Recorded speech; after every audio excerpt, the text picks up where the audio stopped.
Oke, saya siapkan dulu sebentar.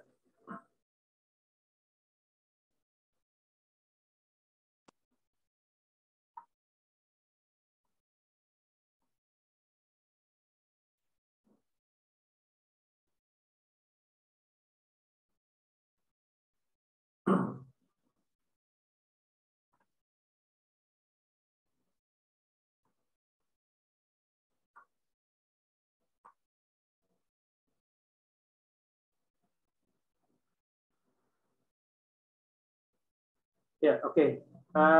Rekan-rekan sekalian, sedikit tentang saya mungkin saya coba kenalkan diri dulu di sini. Nama saya Adi Segara, ya. Jadi nama ini saya asli orang Barat sebetulnya. Jadi Bapak Sumatera Barat, Ibu Jawa Barat, ya. Jadi Barat Tulen, ya, gitu. Oke, sedikit tentang background saya. Background edukasi saya ini dari tiga bidang pendidikan yang berbeda, ya, berbeda knowledge-nya di desain, kemudian di teknika ya, di desainnya, kemudian di teknik industri, di engineering, kemudian juga di IT, di software engineering. Dan pengalaman kerja ya sudah beberapa tempat, dan bidang juga di bidang kreatif dan di bidang pendidikan profesional training.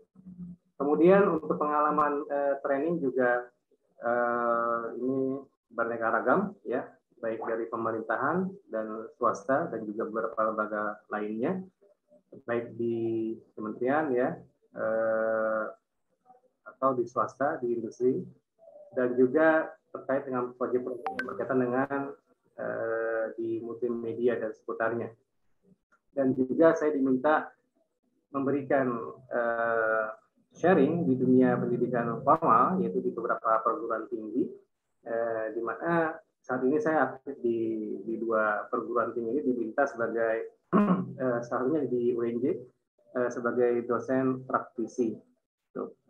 Baik, Gus sekalian, itu mungkin sekilas dari saya. Dan terkait dengan yang kita akan bawakan di sini, sebetulnya acara ini juga berlangsung dengan adanya dukungan dari Harmoni. Harmoni, saya cerita sedikit tentang Harmoni adalah sebuah komunitas ya, komunitas para praktisi di bidang kreatif dan juga akademisi. Jadi memang akademisi yang juga punya praktisi. Nah ini sangat menarik sekali, dan ke depan nanti Anda akan coba diundang mungkin untuk beberapa preview tentu di bidang-bidang kreatif gitu. Baik, mungkin kita langsung saja. Jadi ada di sesi kurang lebih mungkin 1,5 jam lebih ya. Nanti kita akan coba bicara mengenai apa UI UX. Tentu nanti ada sedikit gambaran-gambaran preview, ini masih preview ya, baik menggunakan hard skill ya, dan juga beberapa nanti ada ruang untuk tanya jawab ya. Baik, kita langsung mulai saja. Oke.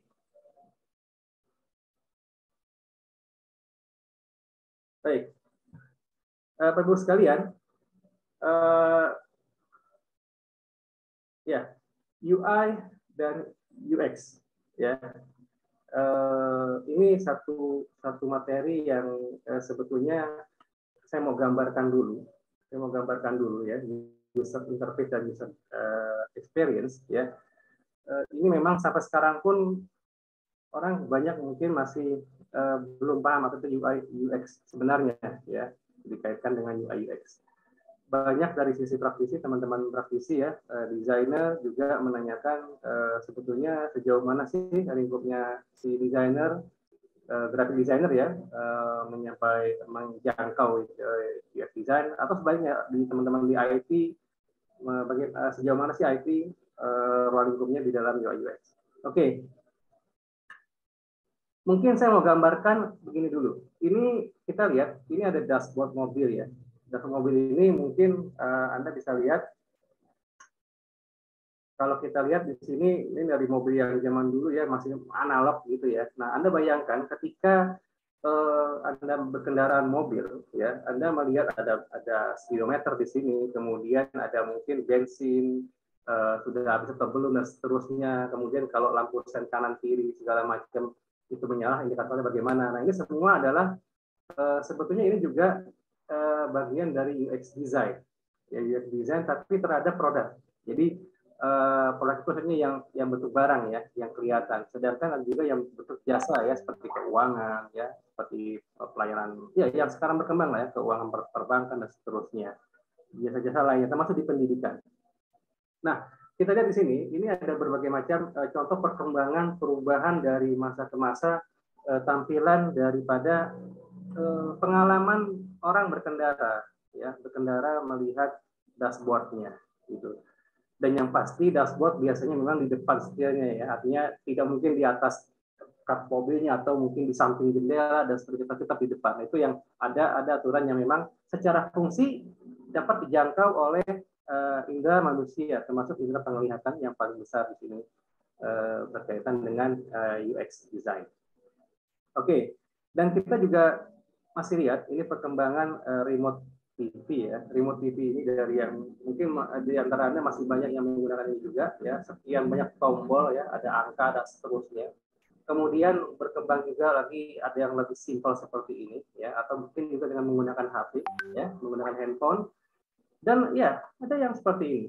Sebetulnya kan sejatinya bahwa kalau kita nonton TV, biasanya kan yang kita perlukan kan channel, rubah channel sama volume makin ya, paling ya. Ya, rubah channel, kemudian volume, itu aja kebanyakan. Dan seperti itu. Dan yang lainnya, produknya kita juga bisa pada AC. Nah, AC juga sebetulnya kan yang dibutuhkan hanya naik turun suhu sama matiin nyalain gitu ya.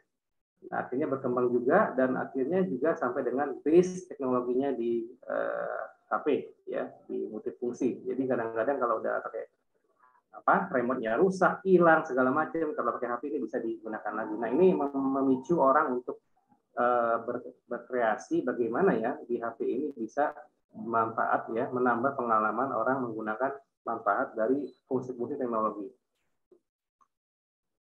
Oke, ini menurut Presiden Cooper bahwa humans have always been emotionally. Jadi memang manusia itu ya memang emosian, secara emosian atau emosian. Artinya sangat reaktif terhadap apapun. Dan menurut George Sinclair bahwa good design is not about process, tapi about not product ya, about process, not product. Jadi sebetulnya desain yang baik, kita bicara desain ini secara umum ya, artinya bisa desain secara memang produk ya, atau desain secara media yang kita kenal sekarang dengan UX yang sekarang ini, based on informasi media, sehingga sebetulnya langkahnya adalah langkah proses, jadi bukan di produknya sendiri. Oke, saya mau mengilustrasikan bahwa menurut penelitian bahwa 50% otak kita itu terkait dengan visual processing, jadi dengan proses visual ya, 50% otak kita. Kemudian 70% dari otak kita, dari indera kita, sensor itu diterima oleh mata. Jadi mungkin 20% itu dengan pendengaran, kemudian ada lagi penciuman, juga peraba ya dan lainnya. Ya, 7% itu diterima oleh mata. Dan 85% ini hebatnya ya, dari seluruh panca indera, bahwa apa yang kita ingat di otak kita itu tergantung dari apa yang kita lihat. Nah, ini mulai berasa nih hawa-hawa UI-nya. Ya, jadi apa yang kita ingat itu tergantung dari yang kita lihat. Ya, ini sangat psikologis sekali. Termasuk kalau kita misalkan melihat kejadian sesuatu atau melihat orang, mengingat orang ketika masih sadar, ketika mimpi, kita bisa kebawa mimpi. Artinya bahwa memori itu bekerja terhadap yang kita lihat. Ya, nah dari sini maka bisa kita lihat sebetulnya bahwa UI ini berkaitan dengan what you see, ya, what you see, apa yang kita lihat sebetulnya, ya. Dan apa yang kita lihat itu tentunya bisa kita rasakan yang disebut dengan UX, what you feel, ya, what you feel.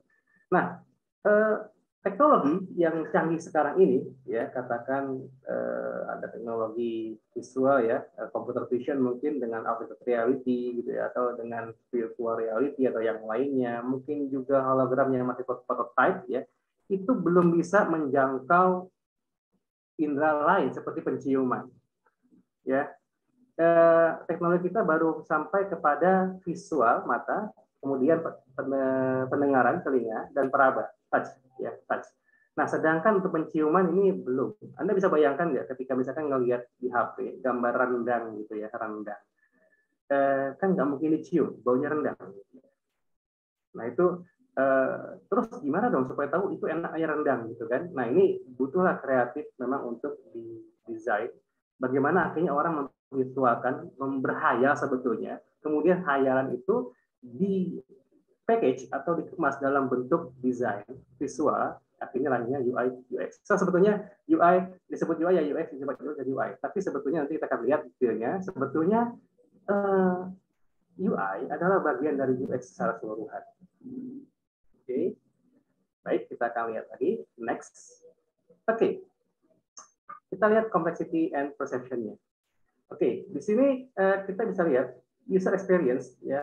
Ini menurut buku dari Interaction Design Foundation bahwa user experience design is about design the idea experience of the using service or product. So, jadi di sini ada kata-kata yang namanya ideal experience. Yang namanya ideal kan berarti ini nggak bisa sekali bikin jadi, ya susah mencari yang ideal. Kita tidak bisa, misalkan si A suka singkong, si B suka ubi, gitu ya, si C suka pisang goreng.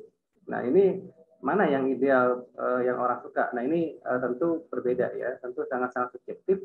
Tapi setidaknya mungkin bagi si yang suka, si A yang suka ubi, dia bisa menyampaikan kepada si B dan si C yang suka pisang goreng dan singkong, singkong itu enak, pisang goreng juga enak, tapi coba deh ubi ini juga enak loh. Nah ini artinya ada apa namanya, bagaimana proses akhirnya si yang suka ubi ini memberitahukan kepada pengalaman dia kepada orang lain bahwa mengatakan juga si ubi itu juga enak. Dan sebaliknya. Nah kemudian secara umum in general user experience it's simply how people feel. Oke, sekali lagi ini key-nya. How people feel, bagaimana si user, ya atau si saya sebetulnya kurang enak kalau sebut user. Kita mungkin lebih dulu menyebut human. Jadi kalau human tuh kayaknya lebih mendalam ya, lebih user tuh kayaknya udah langsung wah ini pasti ada marketnya segala macam. Ya, jadi memang karena kan memang tidak harus UX itu didesain memang untuk yang profit ya istilahnya, kan bisa aja memang untuk sharing dan seterusnya, berbagi dan seterusnya. So simply how people feel when they use a product or service. Jadi bagaimana dia merasakan pengalaman dia dalam menggunakan produk ya, dalam hal ini berupa media ya, aplikasi atau sistem untuk dijalankan. Baik yang apa namanya, tentunya yang bersifat biasanya non barang ya, artinya sifatnya jasa ini ya. Oke, lanjutkan di sini. Nah, pertanyaan selanjutnya adalah bagaimana sih, di mana sih kita bisa menemukan UX? Ya, kita bisa menemukan UX itu di mana sih? Ya, kapan dipakai istilahnya gitu ya?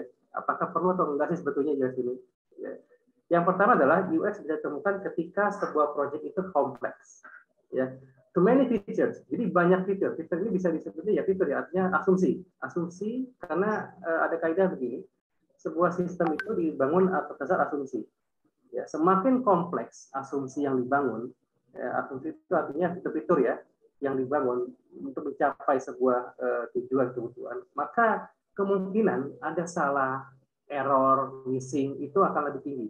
Dan UX di sini bisa dihadirkan. Ya, jadi sebuah proyek yang memang kompleks dan ini ya sangat diperlukan sekali ketika memang proyek sangat kompleks. Yang kedua adalah startup. Oh ya pasti ini startup. Startup ini bahasa kita sebetulnya rintisan. Kita merintis ya, startup itu rintisan. Artinya ketika kita merintis sebuah bisnis baru atau memperkenalkan sebuah inovasi baru ya, proyek baru, ya tentu kan banyak orang belum tahu.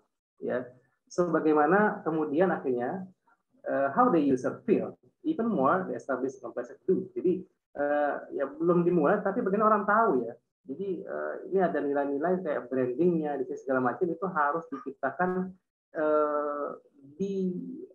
diprediksi, gitu, diprediksi, dihayalkan dulu bagaimana nanti ya kira-kira. Nah, akan terjadi untuk produk atau untuk bisnis yang baru akan dijalankan atau rintisan ini. Ini sangat penting. UX bisa juga pakai di dalam startup. Yang ketiga adalah UX digunakan pada project with decent budget. Jadi tergantung projectnya. Sebetulnya sih UX tuh perlu nggak sih kalau memang cuma simple, sederhana gitu ya, memang ya katakan dagang mungkin kaki lima yang simple produknya, ya sebetulnya nggak harus ya. UX tend to get skip low value project. Jadi kalau memang project budgetnya rendah gitu ya, ngapain UX? Ya langsung aja kita interaksi yang simple gitu, bisa aja. Ya, we often allocate some their financial resource to UX so as to ensure that budget brings return to investment. Jadi UX ini kan juga cost center sebetulnya. Ketika misalkan proyek itu ingin kita simulasikan atau kita proyeksikan kira-kira ke depan ini bagaimana ya sebelum sebuah aplikasi atau sistem dikembangkan, gitu loh. Jadi prediksinya, jadi semacam kayak analisa bagian dari kelayakan sebetulnya, gitu ya. Ya banyak yang salah menerapkan UX adalah ketika kebanyakan teman-teman di bidang IT ketika mereka diminta bikin aplikasi di perusahaan itu mereka langkahnya langsung biasanya ada kebutuhan informasi, dia akhirnya pakai template, diambil yang cocok bidangnya, kemudian dimasukkan informasinya. Nah ini yang kadang-kadang ya tidak salah, produknya jadi. Ya jadi bicara UI UX ini diantaranya bicaranya bukan masalah benar salah. Ya diantaranya adalah baik tidak, buruk jelek tidak, bagus tidak ya, atau cocok apa enggak gitu bahasanya. Tadi kembali ke di awal yaitu kata-kata ideal. Ya ini sangat susah dan sangat rumit. Kenapa? Ya kalau mengacunya misalkan ke pasar, ya pasar kita bisa prediksi. Satu hal yang sangat sulit diprediksi pasar. Bahkan ilmunya pun secara kuantitatif forecasting itu namanya kan pramalan ya, prediksi ya, ilmunya pun prediksi ya, tidak ada yang bisa memprediksi. Bahkan high spot bisnis ya seperti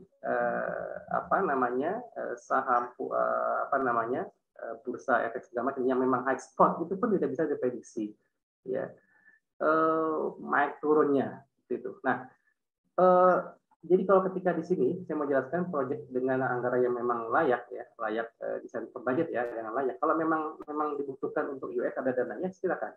Artinya kalau memang tidak ya sederhana ya langsung aja. Jadi itu. Dan yang terakhir adalah long project ya. The long project ini adalah project yang ya ini banyak resource dipakai ya, banyak resource yang digunakan kemudian dan dia terus menerus berjalan. Ya terus berjalan. Kita tahu misalkan anggap aja mungkin ojek online ya, itu kan kalau Anda lihat tampilannya berubah-ubah ya.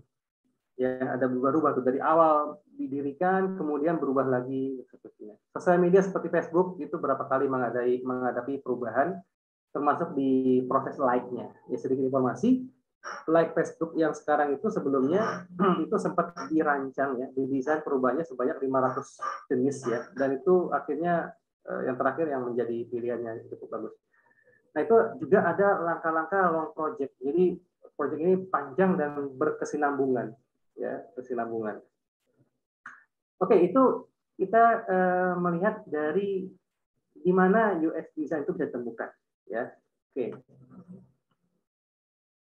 Oke, sekarang kita mulai di bagian yang sudah di intinya di sini, ya, yaitu UX design proses. Oke, saya katakan proses kenapa di sini? Karena UX itu sebetulnya bukan alat ya, bukan tools, bukan software sebetulnya. Jadi UX itu adalah sebuah mekanisme ya, sebuah mekanisme, sebuah model ya, sebuah proses cara ya. Bagaimana mencari idealnya nanti sebuah sistem atau aplikasi akan dikembangkan, akan ya, bukan harus dikembangkan, akan dikembangkan. Oke, di UX proses ini ada 9 langkah proses ya. Dengan proses di sini terkait dengan stakeholder review, kemudian set audits, user profile, user journey, information architecture, wireframes, visual design, prototype, dan terakhir adalah usability testing. Usability testing. Oke. Dan terkait dengan, nah ini tadi jawaban ada pertanyaan teman-teman ya. Sebetulnya nih orang IT nanya, gimana sih UX gitu ya. Orang desain nanya, UX gimana sih? Ya orang yang lain nanya. Nah sebetulnya setidaknya ada 6 bidang ilmu yang terkait dengan atau knowledge collaboration di sini terkait dengan UX. Itu ada business marketing, communication, psychology, engineering, ya, visual design, information technology. So kalau kita lihat porsinya adalah, kita lihat porsinya di sini. Saya coba gambarkan secara komposisinya. Ya, terlihat di situ hampir di seluruh tahapan ini terjadi kolaborasi.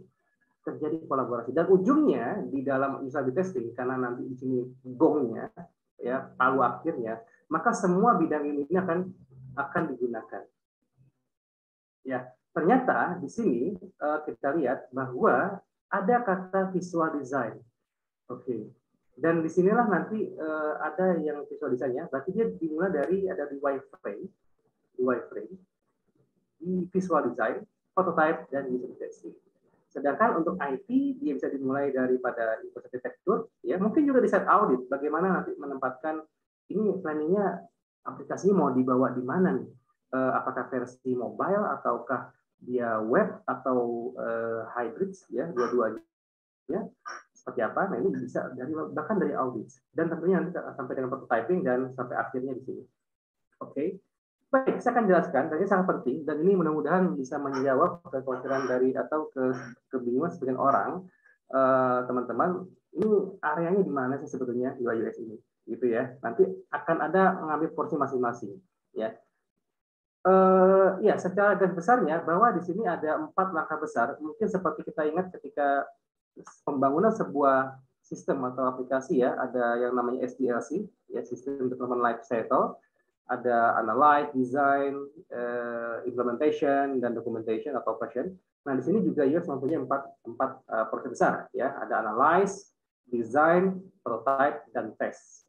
Ya, jadi intinya UX ini sebetulnya sebuah knowledge, sebuah knowledge bagi manajemen, ya, bagi siapapun yang pengambil keputusan yang ingin membuat atau mengembangkan sebuah sistem aplikasi, ya.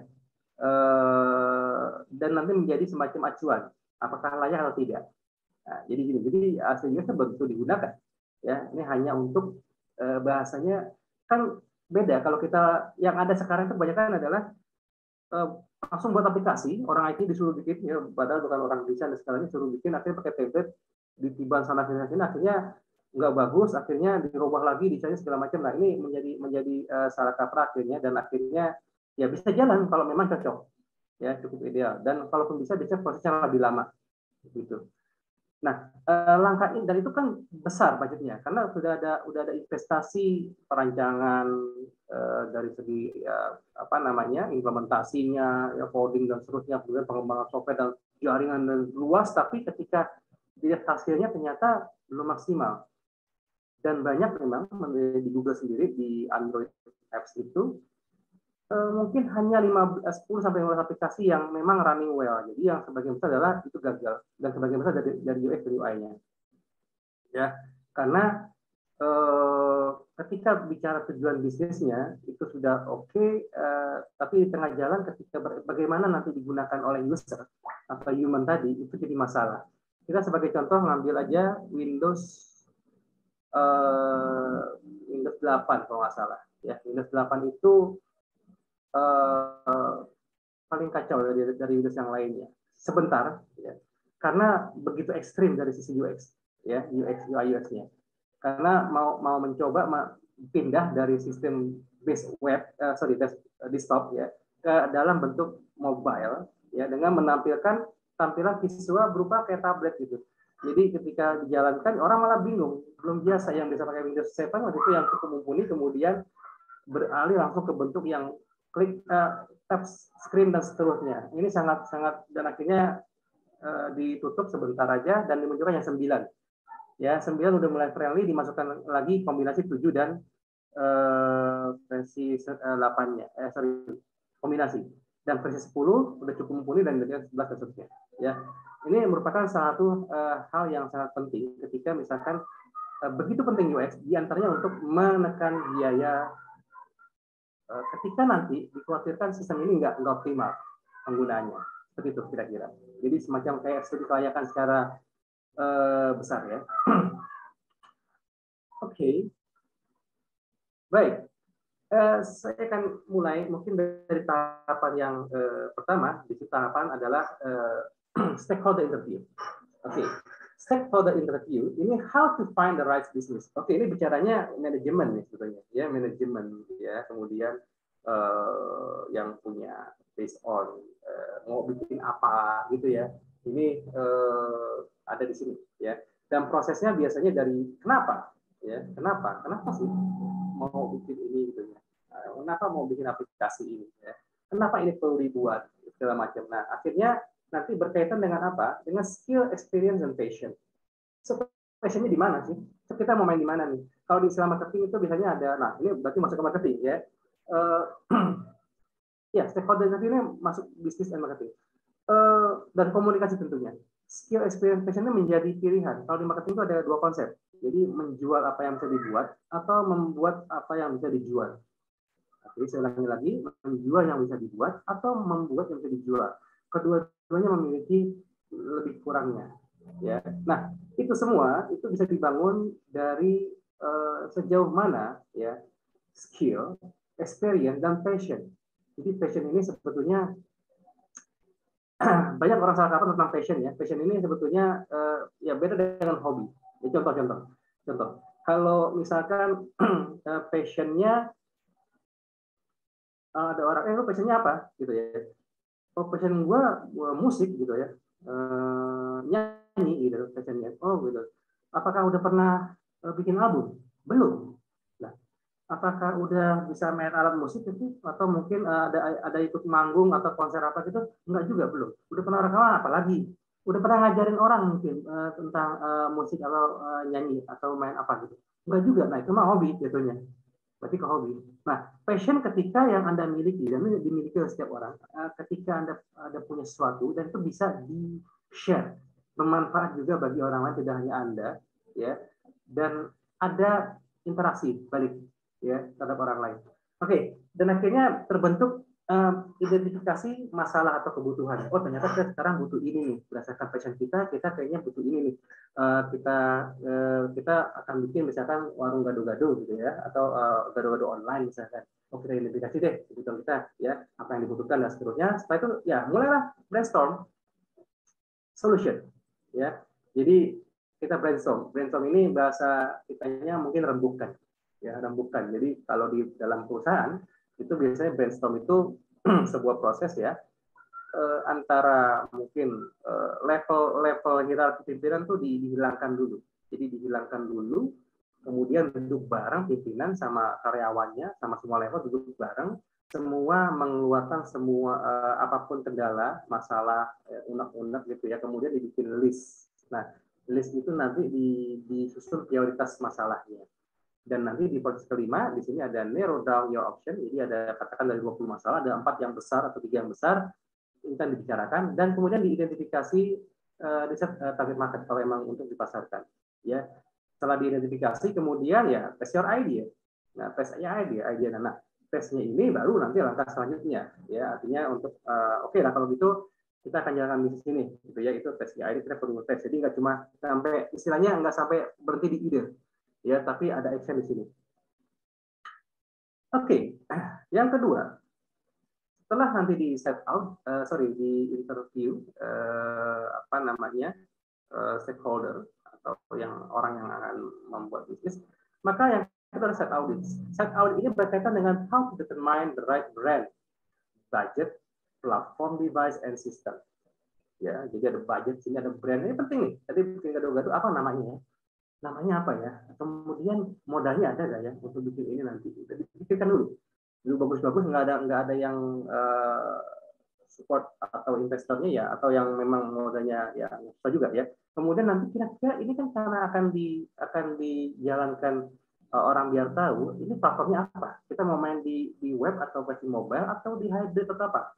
Ya, ini lebih kepada audit sebetulnya seluruh yang berkaitan dengan kelayakan untuk yang tadi ide awal itu udah ada, ini akan dijalankan seperti apa, namanya apa, gitu ya. Ngapain, udah adakah, udah siap atau tidak, dan mau dimainkan nanti berdasarkan apa. Makanya nanti di sini ada bagian IT, knowledge daripada IT bermain di sini berkaitan dengan teknologi yang digunakan.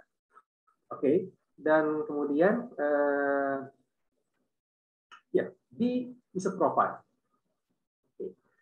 Ya, setelah tadi dapat brandnya, udah ada yang Hungary, kemudian apa namanya juga sudah ada device platform yang sudah dipilih.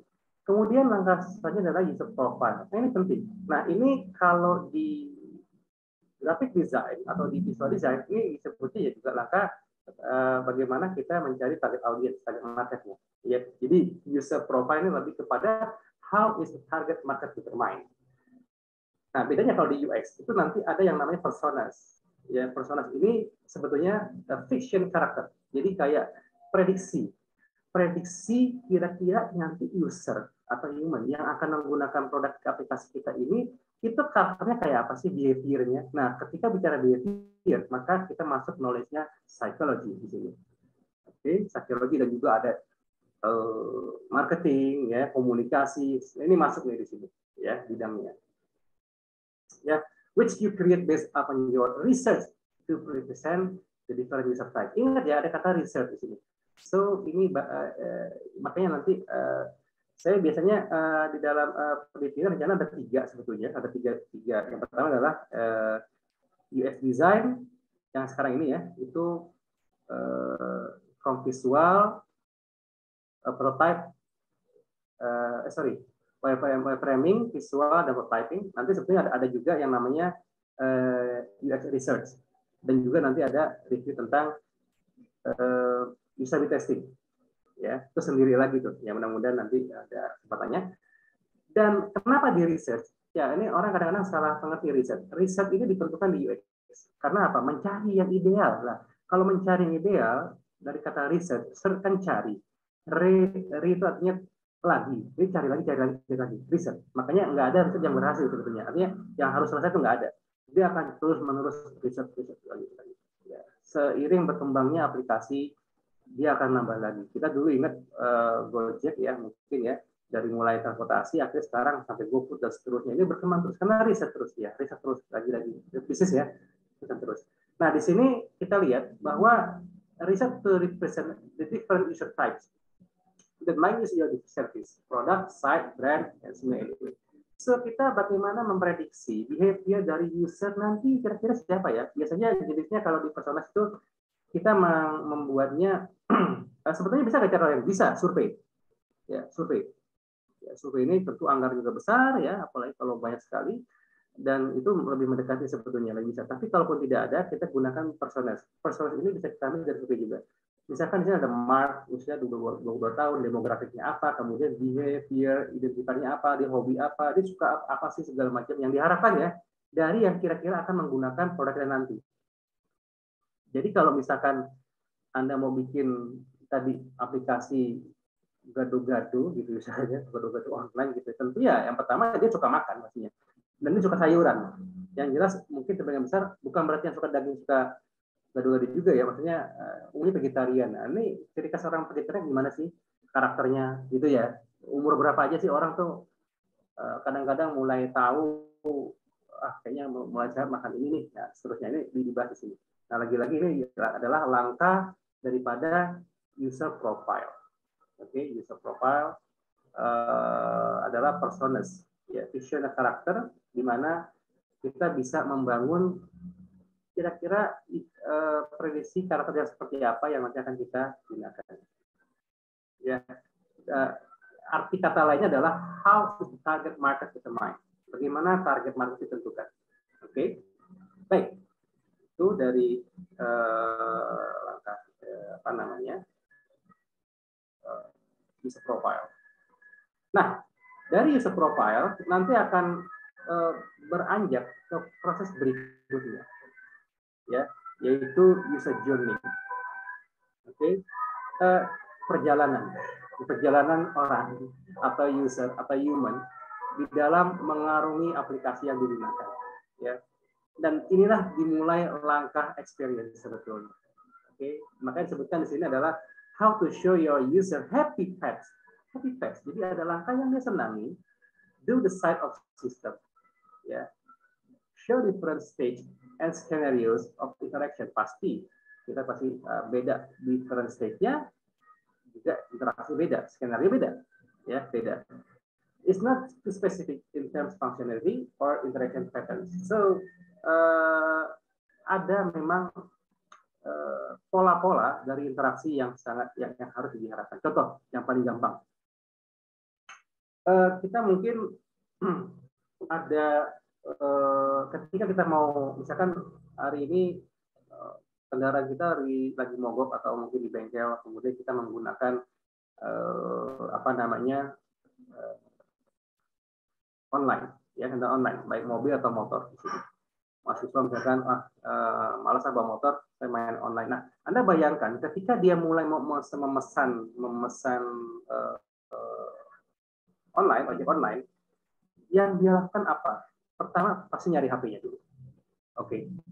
Tapi di sini nggak termasuk dari UX yang dimaksud ya. Ini termasuk dari produktisasi HP ya. Tapi kalau ini UX-nya si HP, si produk fisik HP-nya iya. Jadi bagaimana HP mudah ditemukan, kemudian bentuknya itu ergonomis dipegang segala macam, nah itu bicaranya ke produknya, ke produk barang ya.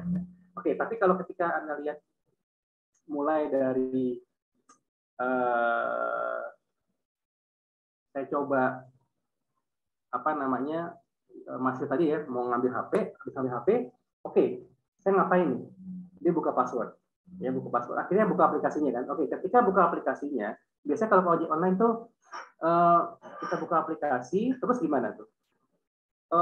Mau kemana? Kalau sekarang kan mau kemana ya? Terjadi perubahan sebetulnya pada apa namanya? Kalau kita lihat Grab, sebut aja Grab atau Gojek itu ya, dari awal sampai dengan sekarang. Ya dulu kan biasanya ada dua alternatifnya, ya mau kemana atau pilih kendaraan dulu. Gitu ya. Sebelum yang sekarang ini tentu banyak perubahan, itu namanya nanti riset ya, perubahan terus menerus. Nah itu kan karena Gojek sama Grab itu berkepanjangan, maka dia pakai UX cocok ya.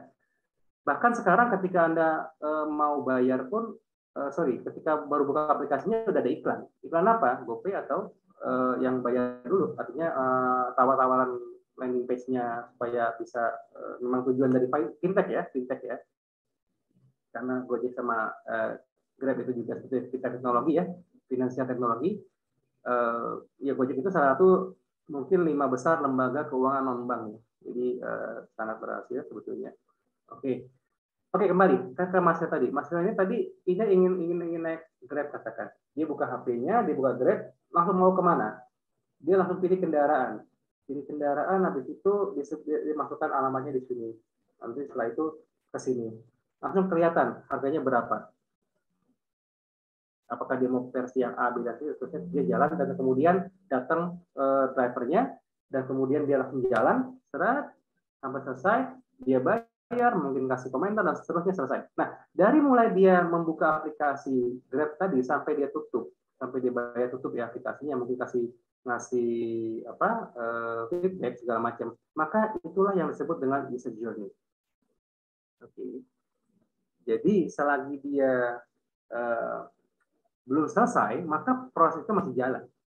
Bahkan kita mungkin iseng ya, lagi naik Grab sampai di mana, jauh lagi tempat yang baru ya. Kadang-kadang tempat yang baru, ini kan pengalamannya beda. Misalkan ada panggilan lamaran kerja nih mahasiswa. Panggilan lamaran kerja, kemudian dia naik Grab mobil, oke, terus atau motor, dia sambil tempatnya di mana sih? Dia sambil ngelihat ngambil kunci sama abang Gojeknya, dia di belakang matiin jalan pet-nya. Oh nanti kesini kemana lagi. Dan dia punya pengalaman di situ. Jadi selama dia berjalan pengalaman dia ada. Oh dia ngeliat gedung ini, tempatnya dekat sini dan seterusnya. Oke. Dan akhirnya sampai tempatnya. Kemudian dia diterima kerja misalkan. Besoknya lagi dia naik karena lama-lama dia punya motor. Akhirnya dia coba sendiri. Nah ketika coba sendiri, tentu ini dia. 80% dari yang dia lihat itu adalah akan diingat. Nah, sehingga dengan bantuan app tadi yang Google lokasi tadi itu sangat membantu. Makanya ketika dia ingat maka sangat nyaman digunakan. Oke, sebuah aplikasi ketika nyaman digunakan maka ini sulit digantikan. Ya, contoh. Anda tentu tahu program pengolah citra, ya, foto ya, itu Photoshop. Banyak program selain Photoshop, ya, tapi kayaknya orang males pakai selain Photoshop, kayaknya gitu. Ya. Ini bukan semata-mata memang dia promosinya bagus segala macam ya, dan memang ada bagian memang user experience ada di situ. Termasuk Anda gunakan Excel atau mungkin Microsoft Word, ya, itu mau Word-nya model gimana ya, Google Dokumen pun tidak bisa jauh dari Word, ya, karena orang sudah nyaman untuk mengetik di situ, ya. Kemudian demikian lagi ketika terjadi perubahan orang dari BlackBerry ke WA, ya, atau dari Friendster ke Facebook, ya, dimana mungkin teman-teman yang pernah sempat menggunakan Friendster ya, mungkin yang milenial ini masih belum tahu Friendster, itu ribet sekali dan akhirnya beralih kepada Facebook atau dari BlackBerry kemudian kepada WA yang sampai sekarang ya terus berjalan. So jadi pentingnya di user journey ini adalah ini menjadi modal dasar ya, modal dasar, dan ini nanti berpengaruh terhadap penyusunan informasi di dalam sebuah desain ya. User journey-nya kita harus paham dulu. Makanya di dalam beberapa training saya itu ada, terutama kementerian ya, itu biasanya saya sarankan peserta itu kalau 10 orang ya, itu mereka harus dari berbagai bidang, bagian. Bahkan waktu itu ada beberapa yang kepala eselon 3 ya, jadi memang pengambil putusan. Dia harus ada pengambil putusan, kemudian eselon 4-nya ada, dan ada bidang keuangan, ada bidang administrasi, bahkan ada programmernya, ada desainernya di situ. Jadi semua jadi satu. Karena apa? Karena waktu itu dia mau bikin aplikasi internal, kebetulan aplikasi internal, dan yang gunakan nanti mereka. Jadi bukan hanya orang IT yang di training. Jadi memang baiknya adalah mewakili dari berbagai macam bidang. Kenapa? Karena journey-nya akan terasa lebih kuat, gitu. Ya, akan lebih kena, gitu ya. Oke, itu dari user journey. Jadi sekali lagi, how to show your user happy pets. Ya, orang happy, nama happy kan ya gimana jangan kuat happy, kan nggak bisa ditutupkan kan. Tapi orang akan melihat ketika dia merasa nyaman, dan nyaman itu apa? Digunakan terus, ya, digunakan terus. Ya, kalau di branding itu ada kata begini, ketika branding Anda mengganti kata kerja, ya, menggantikan kata kerja loh, maka nyaman. Anda sudah nyaman gitu. Contoh, kita ingin mencari kata kerja, mencari informasi di internet, itu diganti dengan googling dari produk brandnya googling. Jadi googling adalah gitu ya, mencari informasi di internet, itu aja deh kira-kira ya. Nah ini googling aja. Nah atau tadi mau pesan makanan atau mau jalan naik ojek, lo nggak nge-grab aja. Nah lo nggak nge-grab aja. Sebetulnya kan lo nggak naik ojek aja, itu di awal-awal. Tapi karena berjalan terus waktu dan akhirnya dikenal karena branding itu panjang waktunya, dan akhirnya kata kerja naik ojek itu online itu diganti grab atau ngegojek aja gitu. Nah ini sesuatu yang tentu prosesnya luar biasa dan tidak setiap produk itu bisa seperti ini dengan cepat. Nah dari kata ini ada happy path ya, bagaimana nanti journey itu dirasakan oleh si user ya, sangat penting sekali.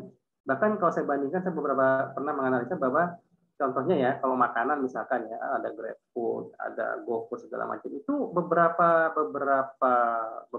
dari mahasiswa saya pernah mengambil analisa tentang perbandingan makanan gitu ya, online gitu ya, dan itu di salah satu surveinya adalah dari loyalitas pengguna aplikasinya. Jadi kalau sudah, misalkan gini, kan kelihatan tuh kalau di GoFood ya, kalau kita punya warung ya, si A ini sudah menggunakan GoFood sejak 2013, 12, berarti udah lama. Nah itu biasanya udah nyaman menggunakan itu, meskipun makanannya di aplikasi lain lebih murah, dia lebih asik itu. Nah itu berarti itu udah happy, dia udah happy itu, ya, disebut dengan kalau di CRM itu loyal customer, ya, loyal customer. Oke. Oke, ini di bagian user journey, ya, user journey. Baik.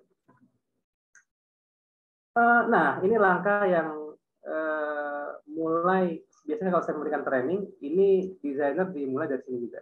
Ya, teman-teman desainer ini graphic design biasanya ketika mengambil training juga di UX, saya kenakan di proses ini.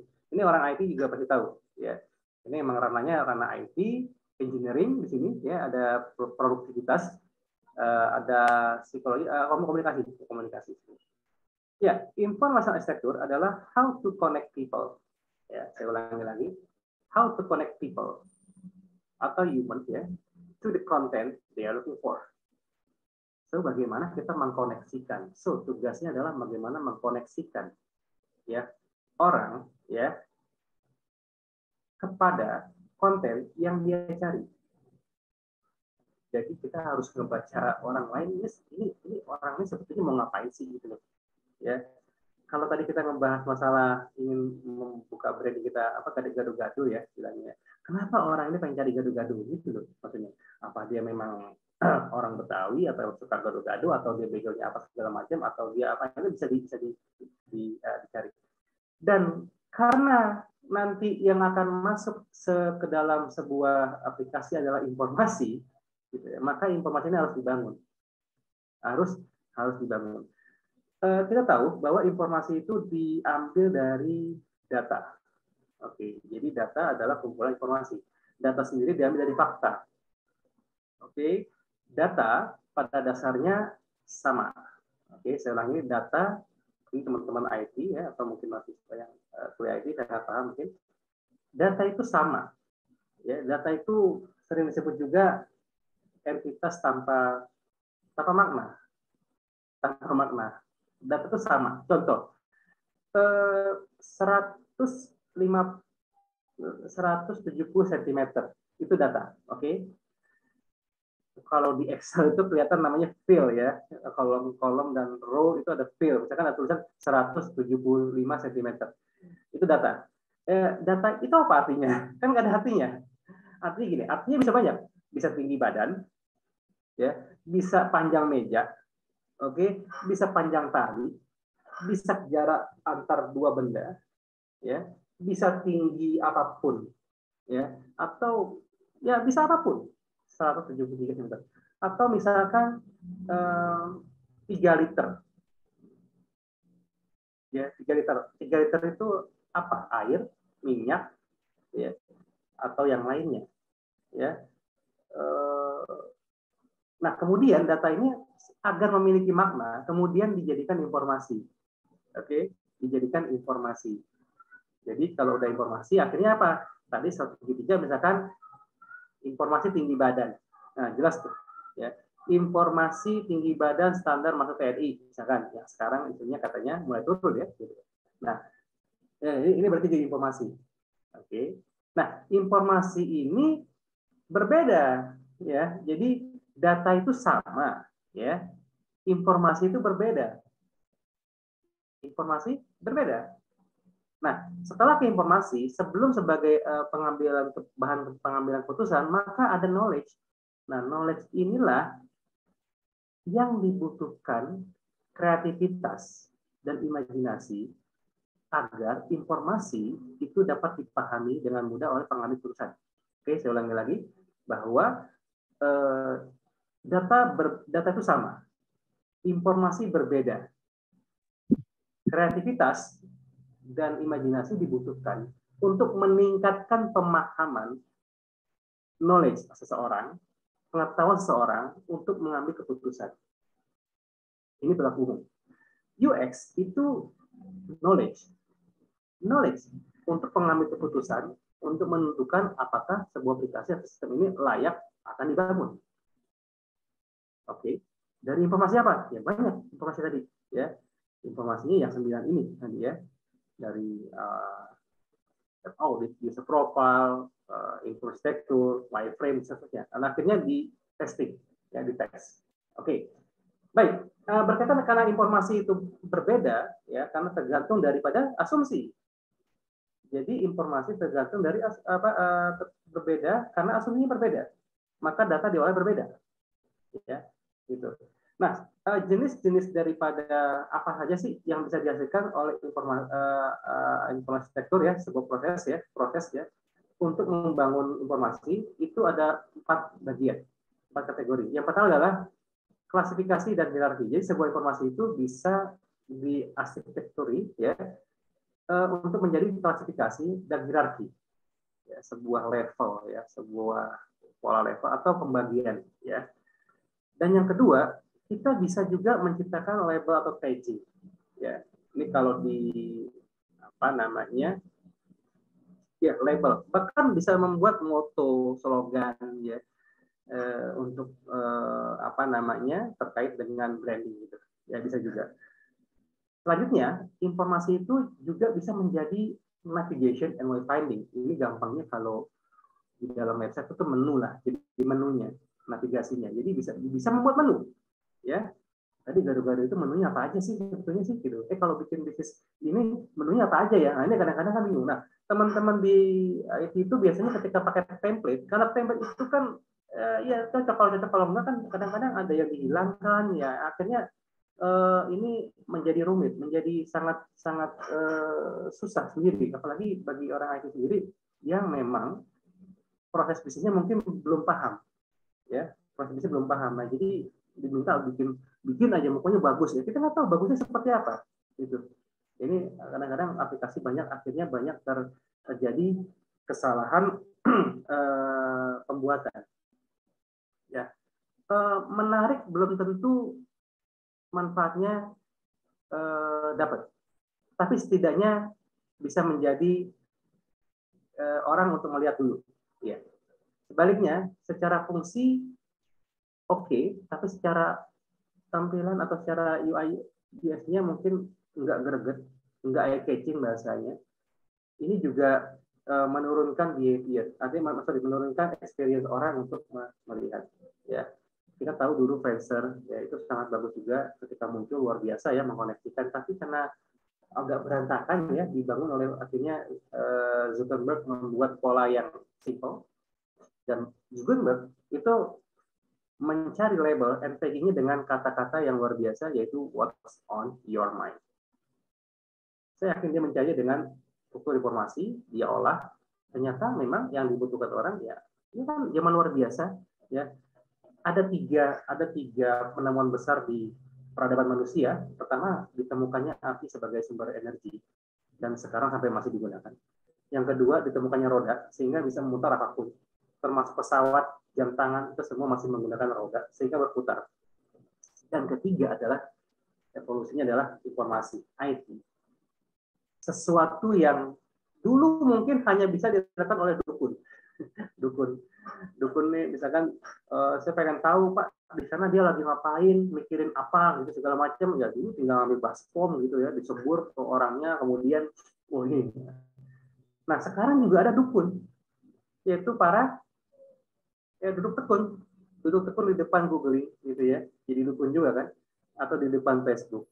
Sehingga dengan Facebook kita tahu, coba deh, what's on your mind? Si ini lagi mikirin ini nih, sini lagi pusing nih, sini lagi punya utang nih, sini lagi, akhirnya apa? Orang tahu si A, si B itu lagi mikirin apa. Ini kan luar biasa. Ya, itu karena informasi yang seperti itu jadi sangat luar biasa sekali. Nah, proses informasi arsitektur ini selain tadi klasifikasi hierarki, kemudian label tagging, dan bisa pembuatan untuk menu atau navigasi, ini juga bisa digunakan ya SEO, search engine. Oke, search. Nah, ini teman-teman yang SEO. Kenapa artinya SEO? Search Engine Optimizer.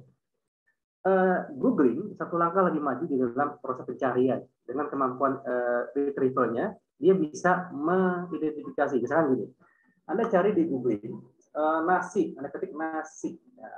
Saya sudah cek kalau nasi pasti keluarnya spasi gitu ya. Itu akan melakukan riset. Dia mencari informasi. Kalau sekarang kan menurut data Google ya ada 125 miliar lebih aplikasi terhubung gitu ya.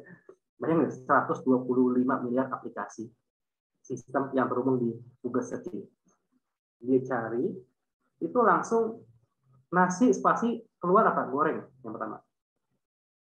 Rendang sebelumnya macam. Nah, ini merupakan salah satu efek juga dari informasi arsitektur, ya, bagaimana akhirnya Googling membuat sebuah produk pencarian Google, ya, kemudian dia juga menawarkan lagi, ya, dengan adanya SEO, membantu juga orang, ya, bagaimana akhirnya ditemukan, ya, akhirnya ditemukan. Jadi ini ibaratnya SEO ini, ya, apa namanya, jasa SEO kan banyak ya gitu ya.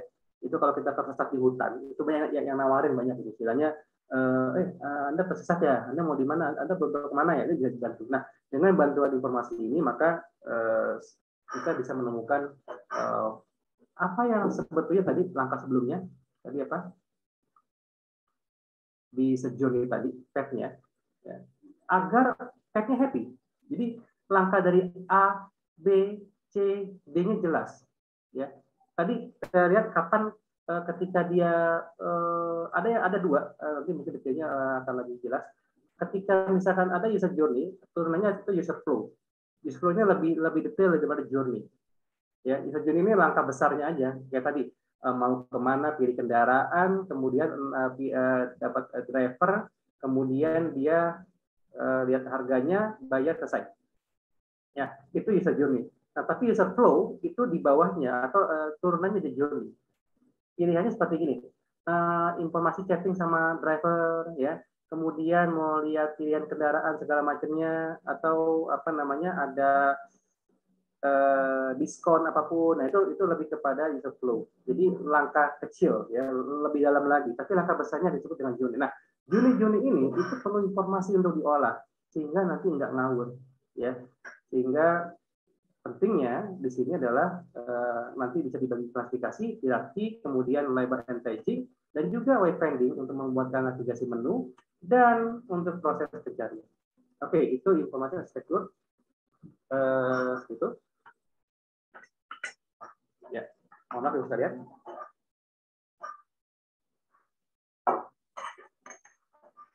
Baik. Ya, berikutnya adalah langkah selanjutnya setelah tadi informasi arsitektur, kemudian wireframe. Jadi intinya di informasi arsitektur adalah bagaimana kita membuat prioritas informasi, itu intinya. Inti daripada artinya tadi yang nanti akan menjadi connect dengan people, ya. Apa yang mereka cari. Nah, yang mereka cari ini tentu diprioritaskan, gitu loh, ya. Jadi yang mereka cari ini nanti akan diprioritaskan. Oke.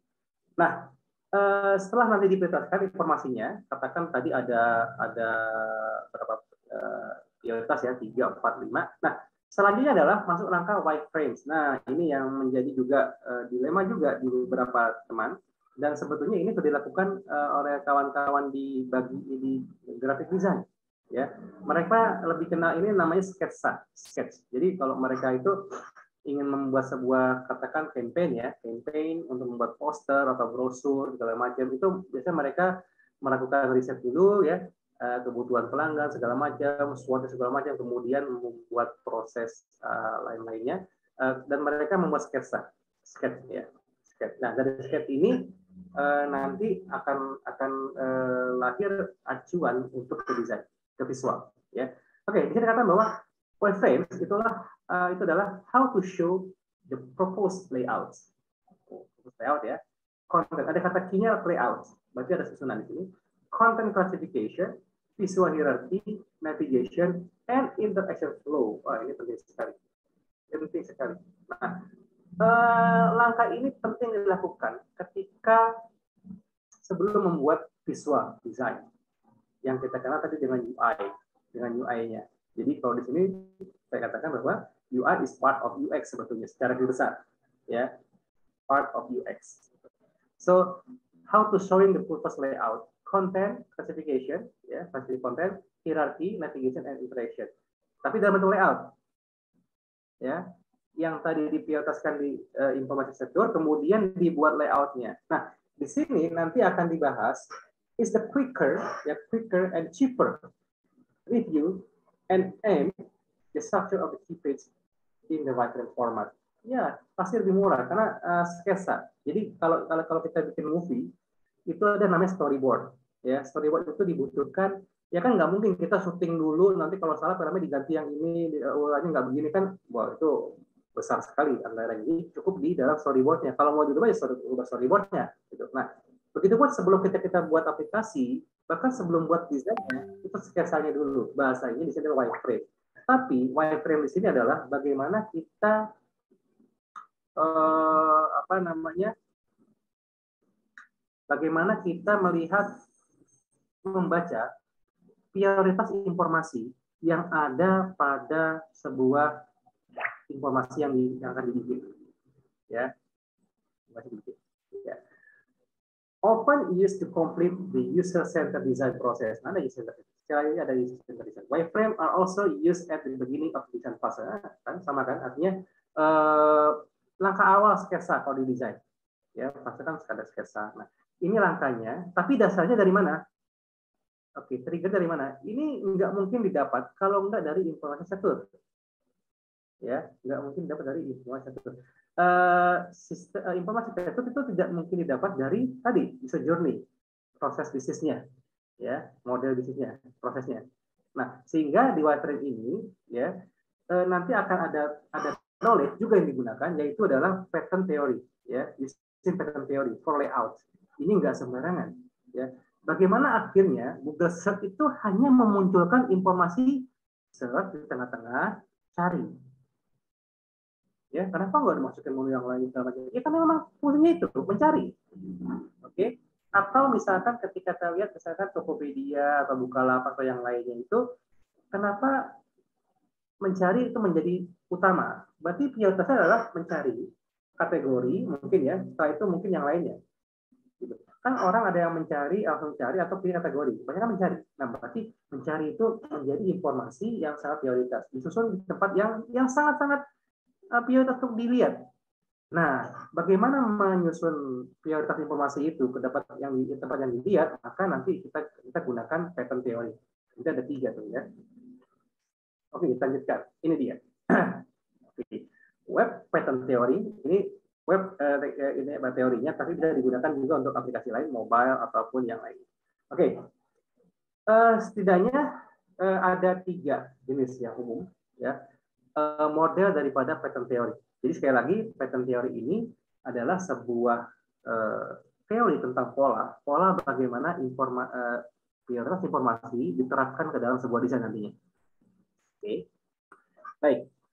Yang pertama ada Gutenberg. Gutenberg ini gampangnya ada primary area, jadi area yang sangat utama, kemudian ada nanti terminal area, dan ada strong area, dan ciri khasnya dia bentuknya diagonal begini, jadi ada gravity, reading gravity.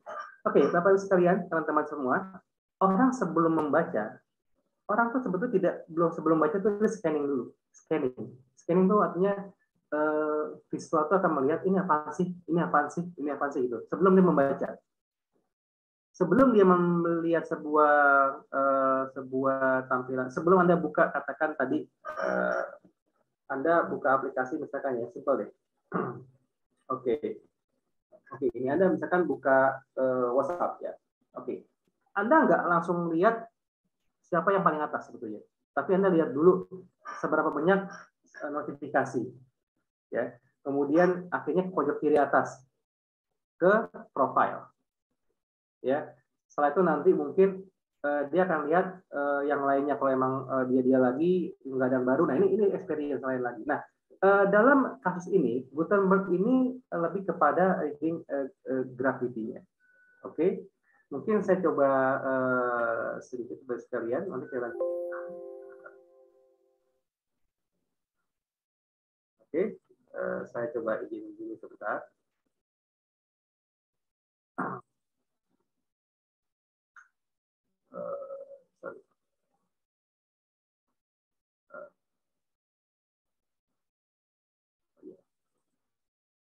Masih di sini, dia akan saya coba jelaskan lagi. Oke, ya reading gravity, ya reading gravity. Nah kemudian pola-pola yang tadi di informasi yang disusun dari komunikator itu nanti ditempatkan paling kiri, kemudian ke kanan dan ke bawah. Biasanya ujungnya kalau di web ini sell, beli atau apapun. Dan yang ciri khas pada Gutenberg model adalah yang sebelah kiri informasi di bawah itu kurang penting. Jadi informasi yang nggak terlalu penting. Dan yang kedua adalah Z, pola Z atau Z pattern. Ini seperti Z ya. Bahwa informasi di sini penting dan di sini akan mengarah ke sini dan di sini ada area kiri yang juga penting. Nah, di area ini nanti akan terlihat yang namanya apa namanya kayak slider kalau di web, kalau di apa namanya, kalau di web ya. Mungkin sebentar saya coba izin lagi. Buat sekalian yang sangat penting. Sebentar saya agak ini perlu dijelaskan karena biar ada gambaran nanti bagaimana pentingnya di dalam kita melihat sebuah wireframe. Bentar. Oh ya, siap. Oke, saya gambarkan. Oke, saya share lagi, izin saya kembali. Scan lagi, bentar. Ya. Oke, Bapak Ibu sekalian, ini contoh dari penerapan pola Z. Contohnya ya, Z. Lihat, ini sebuah website misalkan. Ya, ada logo yang itu tentu akan sangat bisa langsung dilihat. Ini siapa, dari siapa gitu ya. Nah, pola ini akan dilihat terlebih dahulu scanning oleh orang, ya, sebelum dibaca informasinya. Dan dia akan melihat menu, ada menu apa aja, ada mungkin juga nanti notifikasi atau apapun ya, atau iklan atau apapun bisa juga. Dan dia akan meng-cross kepada ada mungkin slider, cursor atau apapun, image slider ya, ada banner apapun, kemudian akan kemari dan akhirnya sign out atau apapun lah ya. Nah, contoh lain ini juga Z layout ya. Nah, ini contoh dari Gutenberg. Sini dia mengarah ke sini dan ini menjadi pusat terakhirnya ya, polanya seperti ini. Nah, artinya waktu menyusun informasi table itu nanti ada yang namanya toolsnya namanya cut sorting. Cut sorting itu kita bisa menentukan bagaimana prioritas informasi ya, sampai nanti ketemu kata-kata untuk menu dan seterusnya. Maka ini informasi ini sangat penting diharapkan ya. Oke, ini pola Z. Oke, ini Z. Ya. 1, 2, dan 3. Z, pola Z. Ini juga Z. Entertainment ini digunakan. Oke, ini Facebook di awal-awal. Ya, Facebook menggunakan juga pola Z di sini.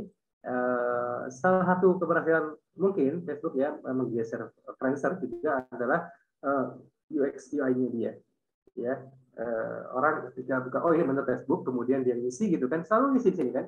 Kemudian, nah kan nggak langsung kemari, dia ya tadi ada penyeimbang di sini, artinya dia mau sedikit dengan kosong gitu ya, dan juga ada yang mesti dilihat, ada face help you connect to share with the people in your life.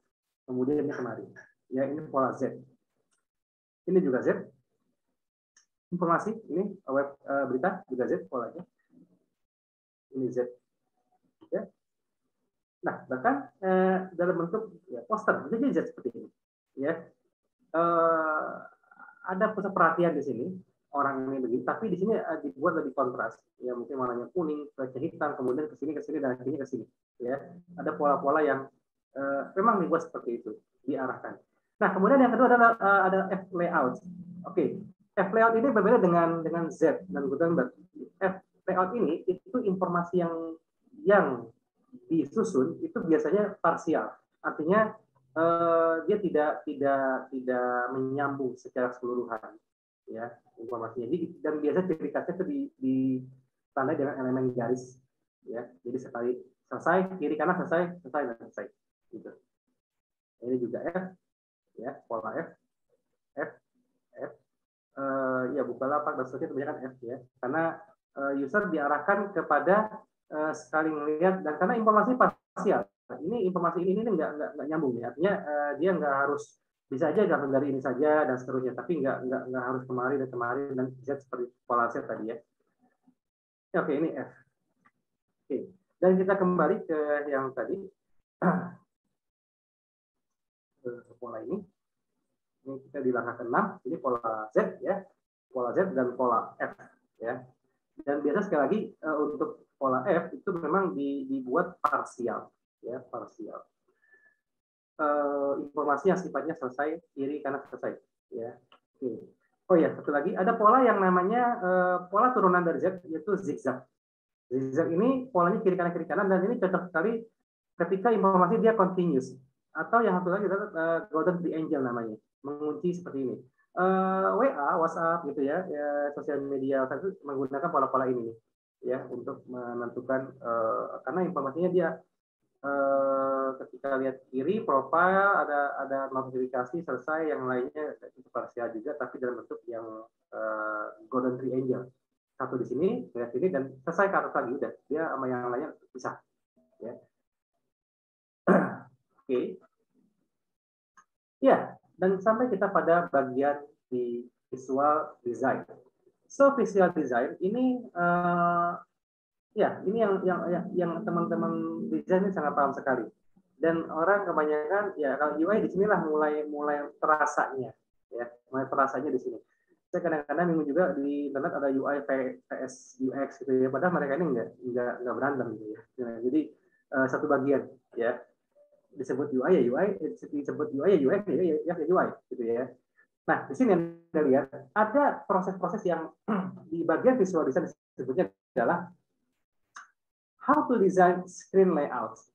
Ya, screen layout, incorporate branding, graphics, icons, logos, illustration, or other image. Everything comprising the aesthetic of your product. Oh, ini lebih kepada estetika. Estetika berarti jatuhnya ranahnya bukan benar salah. Kalau tadi IR, information sector atau wireframing, ya bisa salah. Bisa salah. Artinya gini, misalkan Anda cari, Anda buka lapak atau Tokopedia, tapi search engine-nya tuh di bagian bawah gitu loh, di bawah kiri. Nah, ini salah dari sisi posisinya.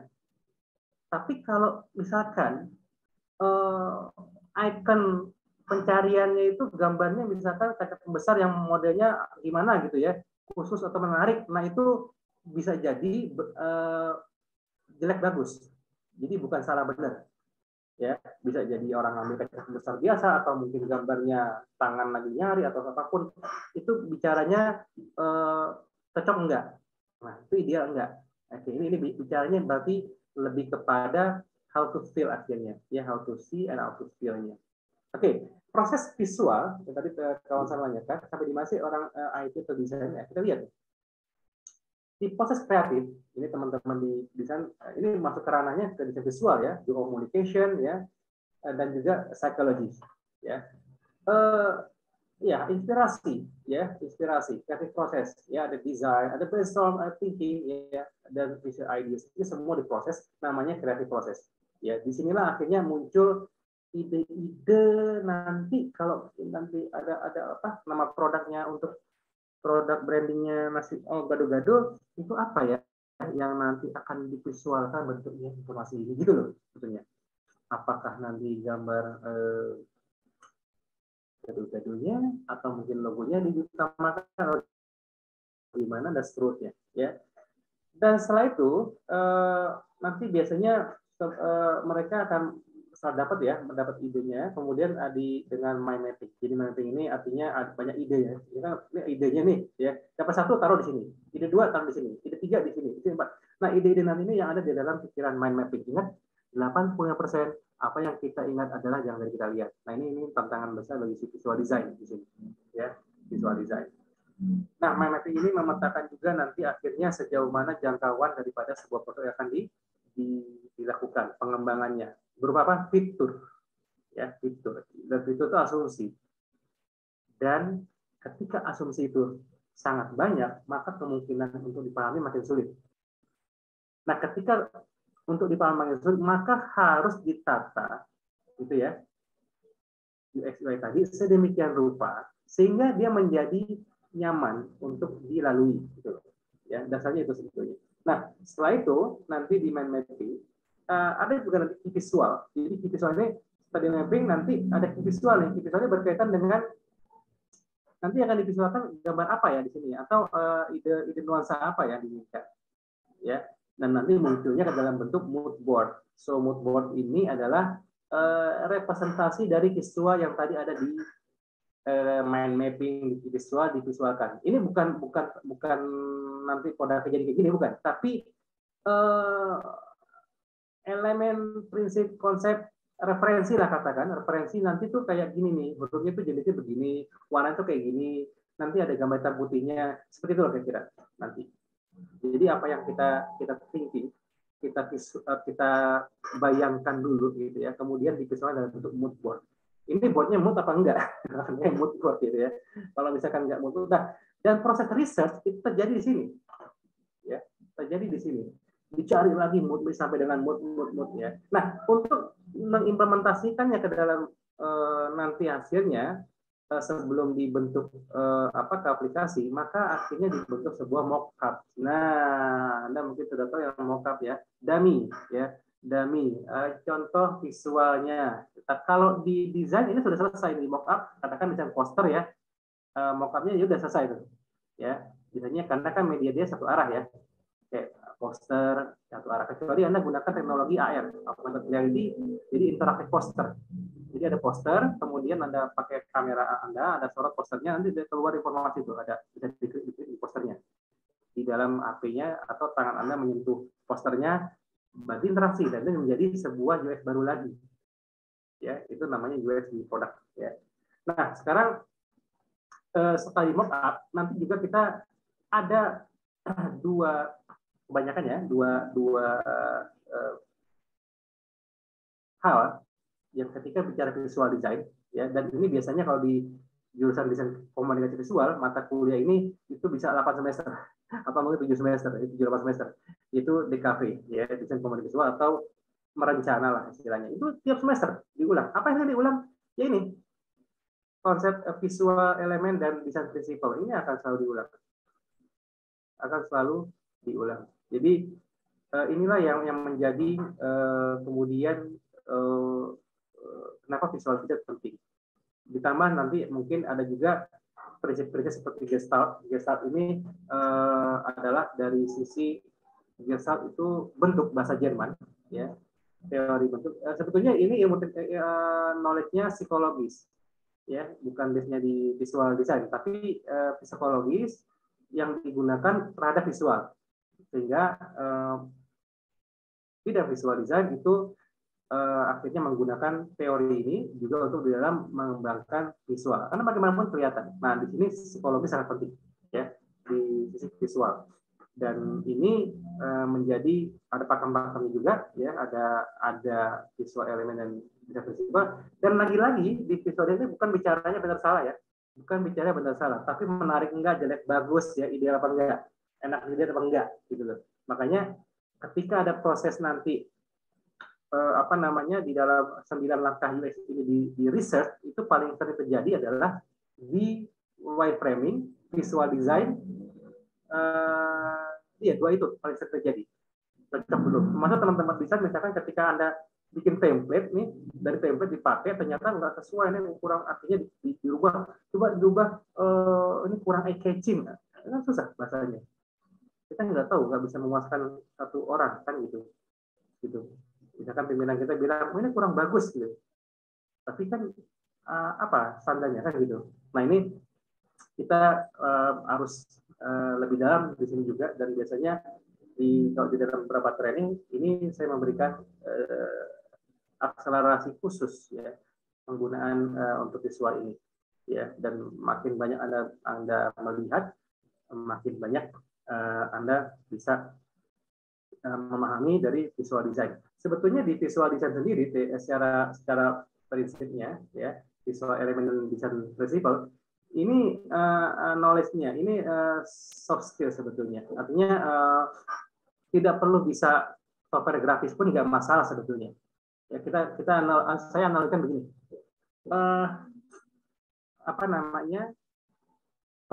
Yang jadi komentator sepak bola itu biasanya itu lebih jago komentator, lebih jago yang bukan pemain bola. Ya, biasanya wartawan, nah itu jago tuh. Ya, tapi bukan pemain bola. Biasanya. Kenapa? Karena wawasannya lebih luas gitu. Ya, jadi lebih luas. Nah, kemudian Ini dari visual design, singkat aja. Ya, langkah ke-8, ini di visual design nanti ada ya ini yang berkaitan dengan visual elemen ya.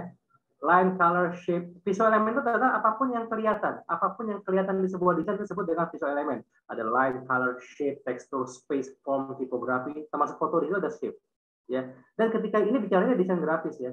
Tapi ketika bicaranya ke UX aplikasi, ada elemen lain, yaitu apa? Yang terlihat, animasi. Mungkin juga ada yang lain yang terdengar di sini, audio.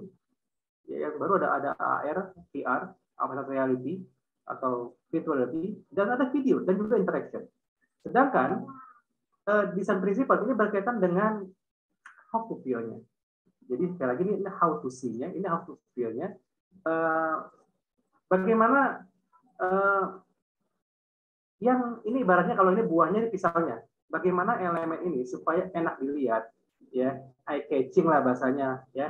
Itu akhirnya nanti kontras, function secara function oke, balance, secara alignment oke, secara kesatuan informasi oke, representation digunakan, hierarki jelas. Dan ketika bicaranya interaktif, maka ada gestur atau kinect. Jadi interaksi. Ya karena kita menggunakan HP kan pakai tangan ya, masih pakai tangan nih ya, kecuali ada yang kinect tuh. Jadi tanpa sentuh itu bergerak, itu teknologi ya. Oke. Kemudian kita lihat di terakhir di prototype ya. Nah, ini satu proses untuk how to build whatever necessary to test. Nah, akhirnya kita membutuh tes. Mockup tadi, mockup ini di dalam UX itu harus dites. Harus dites. Seperti aplikasi lainnya ketika bikin kan tes ya, tapi itu tes jadi ya. Nah, kalau ini tes dalam bentuk untuk di kelayakan gitu, kelayakan ya, prototype ya, prototype nanti Anda bisa gunakan sharing test, ada user yang di testingnya, setiap tes ini nanti akan dibuat simulasinya lah, simulasinya toolsnya. Biasanya kita tahu ada toolsnya, ada Figma, ada XD, ya, ada Sketch, dan lain-lainnya ya. Jadi kalau ditanya, UX-nya pakai apa? Nah ini kan bingung juga. Untuk apanya nih gitu ya? Nah, kalau untuk prototype-nya pakai A gitu misalkan. Nah, kadang-kadang kita salah keliru ya. Oke, kemudian terakhir dari proses UX adalah adanya usability testing. Usability testing adalah how to put user in front of your prototype of system. Jadi bagaimana kita menempatkan user di depan dalam prototipenya. Jadi dites ya. Then watch how they respond to hear the system. Jadi bagaimana dia terhadap yang kita buat ini, simulasi tadi yang dibuat di prototyping, ya, blueprintnya, kemudian di user ngetes. The goal of conducting usability testing is to understand, ya, understand if your design is usable, bisa digunakan, cukup intuitif, dan kemudian enough for user to accomplish the goal. Ya selesai. Misalkan gini tadi, ya tadi ya, naik Grab lah ya, dari mulai buka aplikasi, kemudian mau kemana, nah itu loh, ya, mau kemana, terus klik tujuan segala macam, terus dia cari apa drivernya, kombinasi drivernya. Nah, setiap proses itu butuh waktu. Dan setiap waktu itu bisa diukur. Nah, di sini ilmu engineering masuk nih, produktivitas ya, efisiensi waktu dan efektivitas. Jadi ketika Anda dites ya, ada banyak tools alatnya untuk tes. Katakan dites 10 orang gitu ya, menggunakan aplikasi A atau aplikasi B gitu ya. Nah, kemudian setiap fitur itu mempunyai proses, namanya user journey tadi ya, user flow dan journey, itu ada waktu yang bisa dijadikan standar.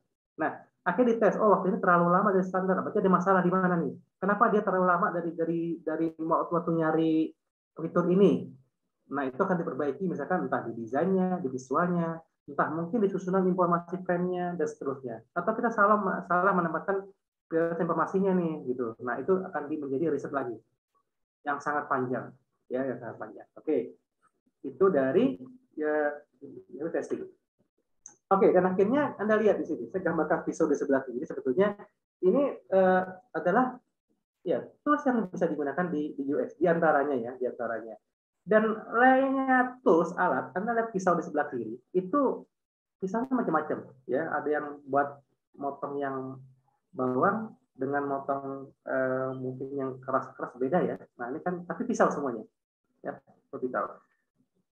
Ya, ini bisa tools for UX designer sebetulnya, ya, Figma, Illustrator, Photoshop, ya, ini tools visual, XD, Figma, ya, Balsamiq ini untuk apa namanya, prototyping, sketch, ya, kemudian Marco Arts Pro, Vision, Photopea, ya, juga digunakan untuk membuat apa namanya, prototyping, dan juga nanti untuk yang testing online lagi.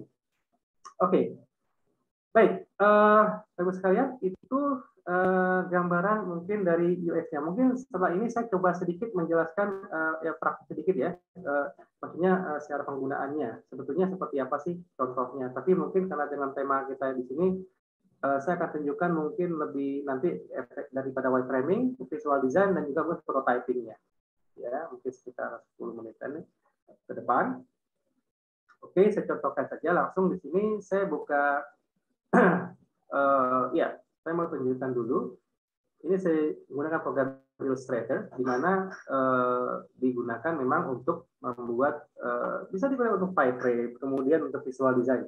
Ya, di sini saya mencontohkan bagaimana visual elemen itu bekerja. Ya, visual elemen adalah apapun yang kelihatan, Ya, ada tipografi, ada line, ya, ada shape, ada color di situ, dan semua ini menjadi satu satuan dan disusun oleh prinsipnya, ya, seperti kontras, hierarki, dan seterusnya, dengan penempatan yang sudah disusun oleh wireframing tadi, ya, wireframing tadi seperti ini.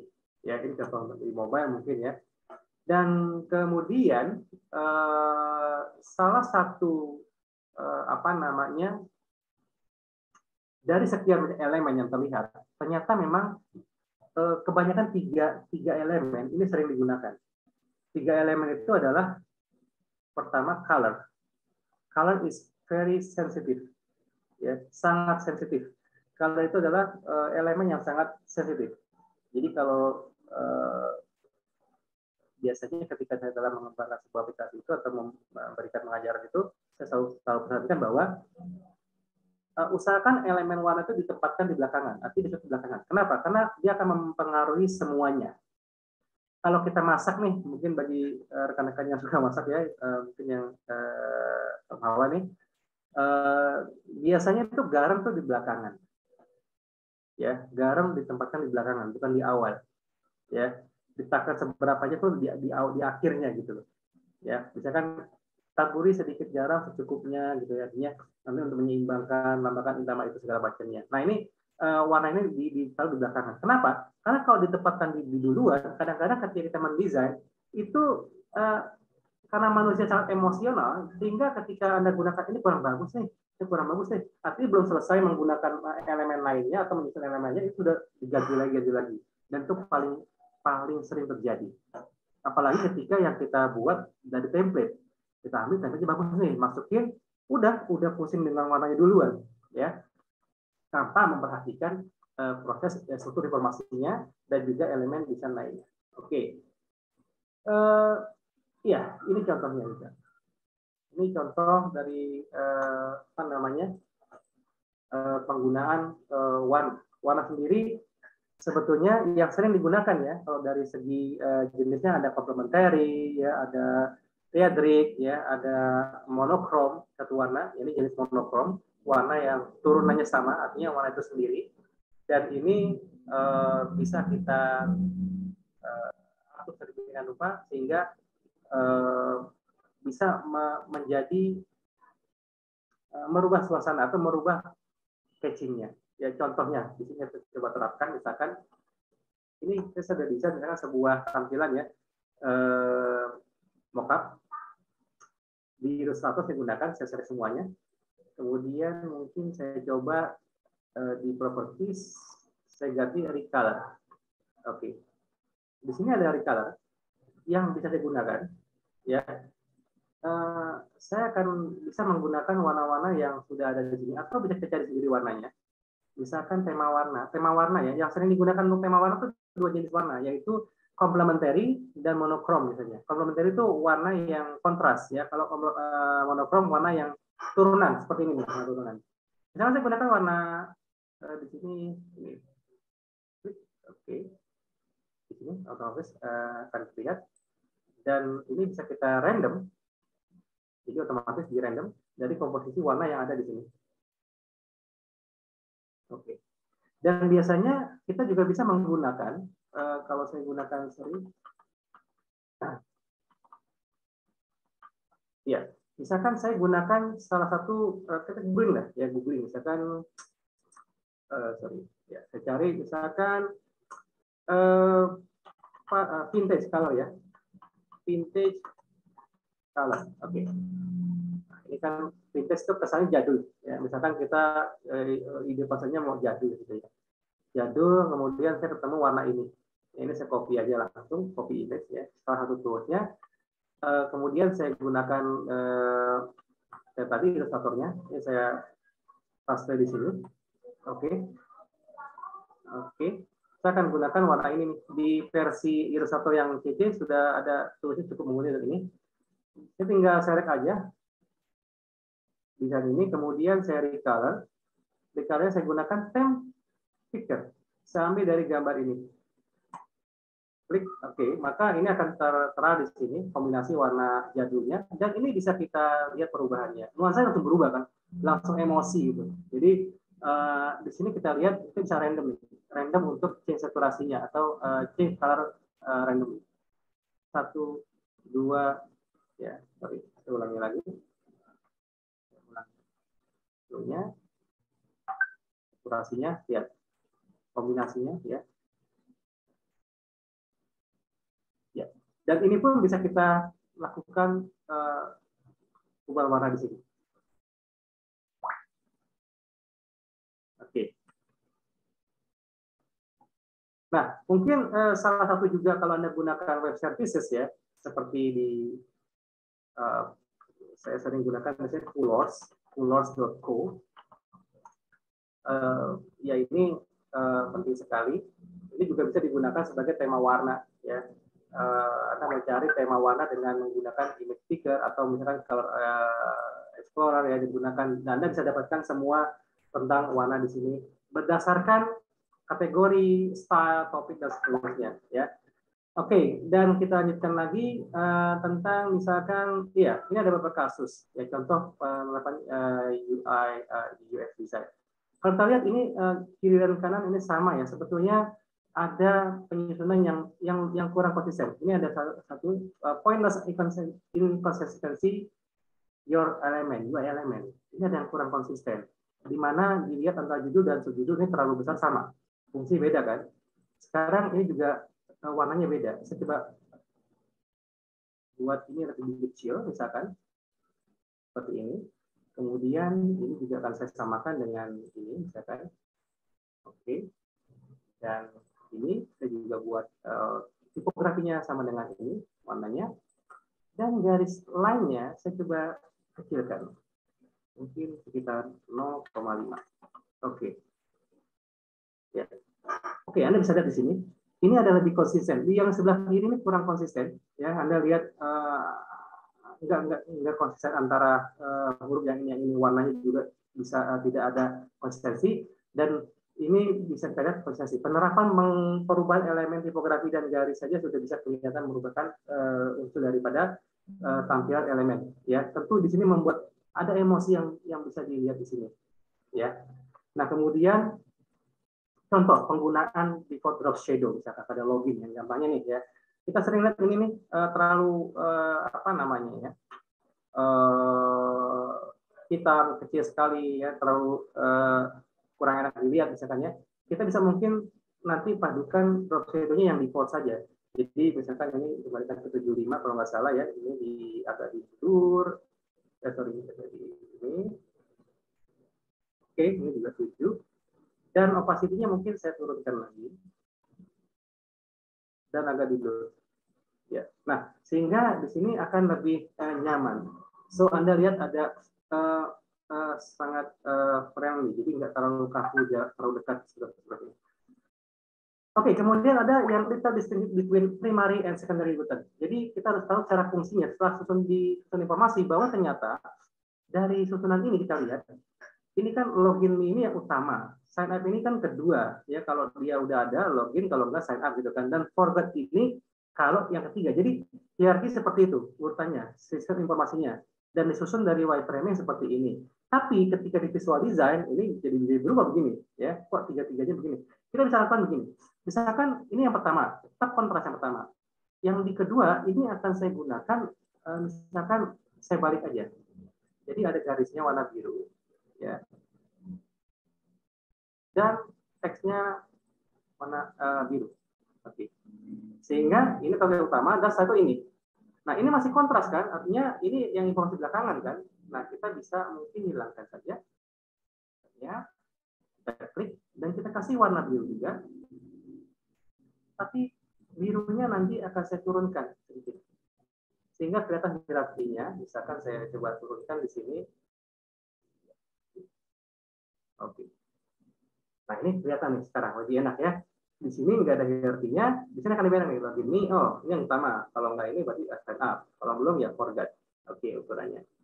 Oke, itu gambaran kira-kira beberapa dari penjelasan tentang pertemuan kita yang singkat ini. Dan mungkin saya coba kembalikan ke Mas Davi ya. Oke. Ini Anda lihat di sini. Ya, ini penggunaannya. Tadi mungkin nggak tervisualkan ya. Jadi contoh daripada penggunaannya, kasusnya tadi ini yang color ya, tadi mungkin nggak tervisualkan. Ini yang color. Oke, dan ini tadi kembali ke yang color. Anda lihat ini warna bisa diambil dari apa namanya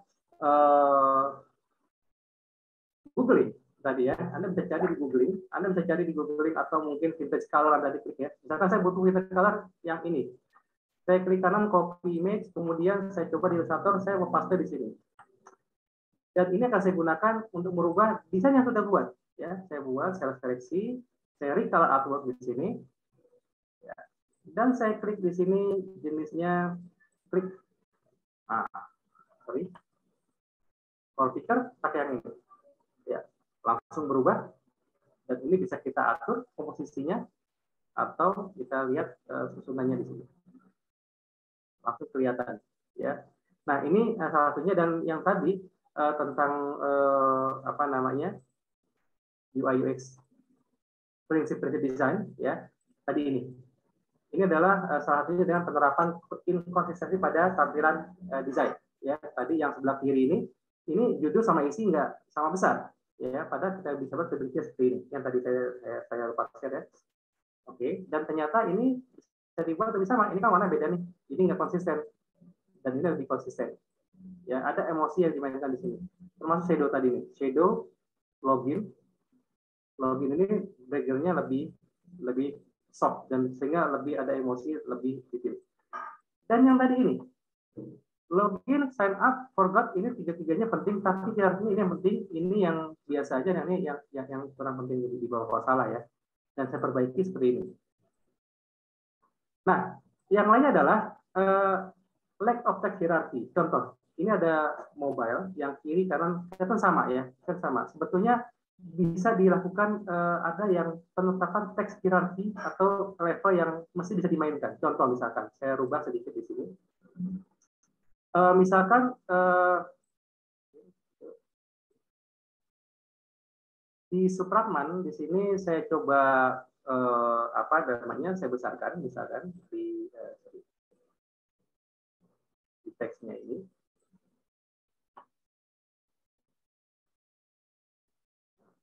Bisa dibesarkan ya, misalkan. Oke. Kemudian ini juga ada beberapa bagian yang bisa kita kecilkan di sini, misalkan Kuncoro, misalkan saya coba kecilkan, dan mungkin ada tergantung informasi yang akan disampaikan ya tentunya. Saya buat lebih soft, halus, dan all di sini juga saya buat lebih kecil aja. Bentuknya misalkan. Ya, oke. Dan akhirnya oke, seperti ini. Dan ini juga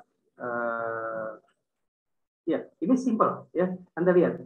Artinya dengan merubah sedikit aja di sini untuk hierarki teks saja ini sudah memainkan emosi bahwa fungsi mana yang dimunculkan. ya besar kecil huruf dan seterusnya, ya penggunaan ini proyek B1 B2-nya kita bisa lihat di sini, misalkan sorry lagi saya bisa kasih warna ya, sehingga ada hal yang diutamakan nanti di situ. Yang lain juga seperti ini, misalkan welcome back, ini form ya untuk mengisi, kemudian password dan loginnya sebelah kanan. Kenapa nggak dibuat sebelah kiri? Gitu. Ya mungkin banyak orang menggunakan sebelah kanan, sehingga tangan jempolnya di kanan, yang kiri kan susah. Nah akhirnya UX itu membantu kalau gitu ditempatkan aja dua-duanya. Jadi ini akan bisa dibuat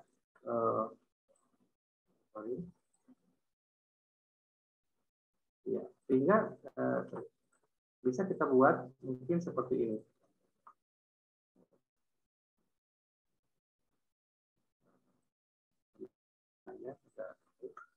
Akhirnya bisa dibuat seperti ini, sehingga orang yang punya mungkin kanan, kiri dan seterusnya ini akan terwakili, ya artinya di tengah nyaman. Jadi orang mau lagi dengan tangan kiri, apa tangan kanan ini akan lebih juga kena. Ya, dan penggunaan ikonik saya bisa mungkin memang harus konsisten. Jadi jangan ada yang tebal, tipis, ada yang miring segala macam, ada yang hitam putih, harus sama. Ya, dan juga penetapan alignment ya, di mana nanti ini kalau memang bisa ditetapkan apa namanya kanannya pas ya, kemudian susunan juga enak dilihat, nanti ini bisa kita juga tentukan dengan baik seperti ini. Dan kontras ya, ini yang misalkan ini oke sih, cuma kayaknya kita bisa kontrasin backgroundnya, misalkan bisa aja backgroundnya kita ambil warna dari ini yang lebih kontras. Oke, ini mempengaruhi view antara orang melihat kontrasan ini ya. Ya, dan composition form. Kadang-kadang sering kita lihat ada error di sini, padahal ya mungkin errornya di mana, agak lebih jelas mungkin kita bisa bantu error di sini, mungkin garisnya kita kasih juga warna merah ya, artinya dan juga password ini, teks ini bisa kita gunakan juga warna merah ya, sehingga errornya jadi jelas. Oh, errornya di pengisian password dan seterusnya. Jadi nggak cuma error doang di sini ya gitu. Baik, Bapak Ibu sekalian, itu kira-kira dari saya, dan saya kembalikan ke Mas Davi. Bagi ada silakan kita jawab kalau memang ada ditanyakan. Mas Davi, silakan. Baik, Bapak Adi. Ya, selanjutnya sesi untuk tanya jawab.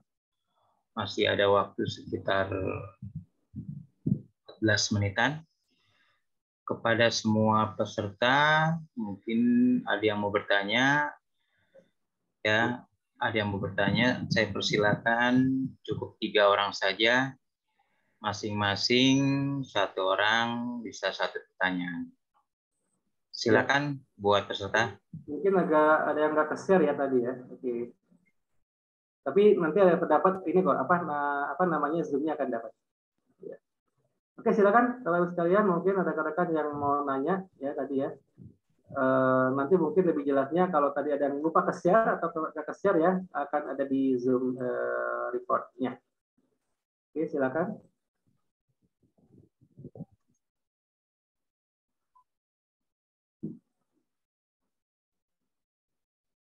Silakan kepada semua peserta webinar ini, mungkin ada yang mau bertanya.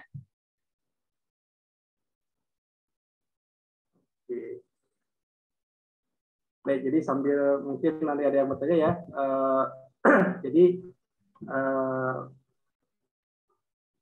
sambil mungkin saya review ya dari tadi, bahwa termasuk tadi kita lihat di sini di XD pun tadi satu materinya ke XD juga. Di XD ini sebetulnya prototype ya, artinya untuk mensimulasikan prototyping ya, prototyping untuk hasil daripada visual ya, visual mockup yang sudah kita buat ya. Oke, mungkin sambil dijalankan, saya coba kalau memang ada bertanya sambil dibuka, silakan.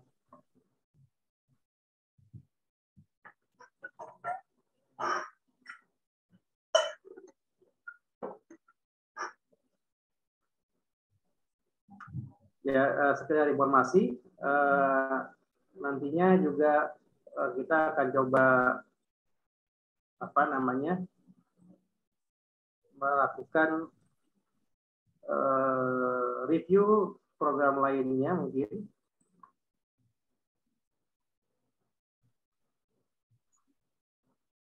Oke.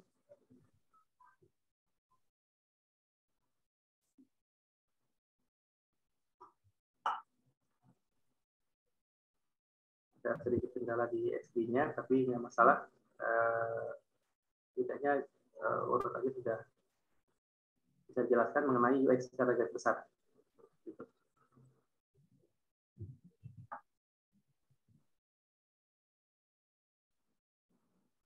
Oke, Mas Lihat, silakan yang sambil menunggu.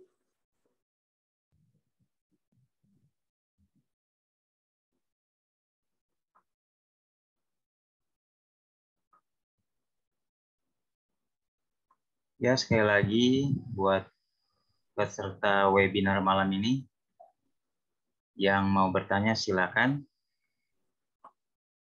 Kalau nggak salah tanggal 11 besok ada yang desain grafis kali ya? Iya, untuk selanjutnya webinar desain grafis yang akan dilaksanakan pada tanggal 11 Oktober.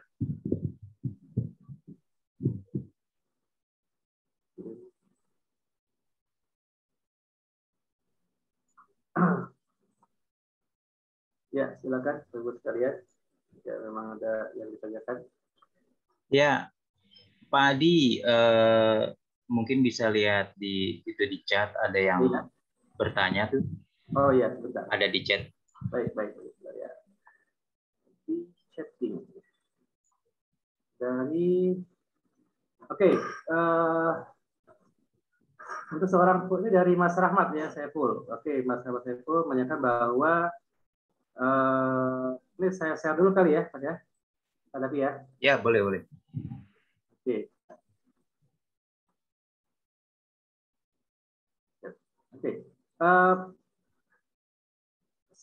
Untuk seorang full stack yang bekerja mandiri tanpa ada tenaga UI UX dan lain-lain, itu baiknya gimana Pak supaya ritme development-nya benar dan tidak wasting time, karena kebetulan saya sebagai developer tanpa ada tenaga tambahan. Ya, kembali Mas Saiful, begini, ini kayaknya yang super sekali nih orang yang Saiful ya. Jadi pekerjaannya sendiri gitu ya.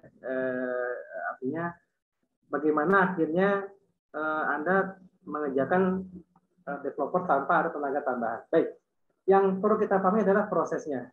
Jadi saya coba share dulu tadi di PowerPoint-nya, Mas Saiful. Oke, di setidaknya bahwa ya ini. Oke. Ya, ini kalau Mas Saiful kan mungkin sebagai pengembang sendiri ya, bagaimana caranya katakan freelance atau apapun ya, mengembangkan sendiri.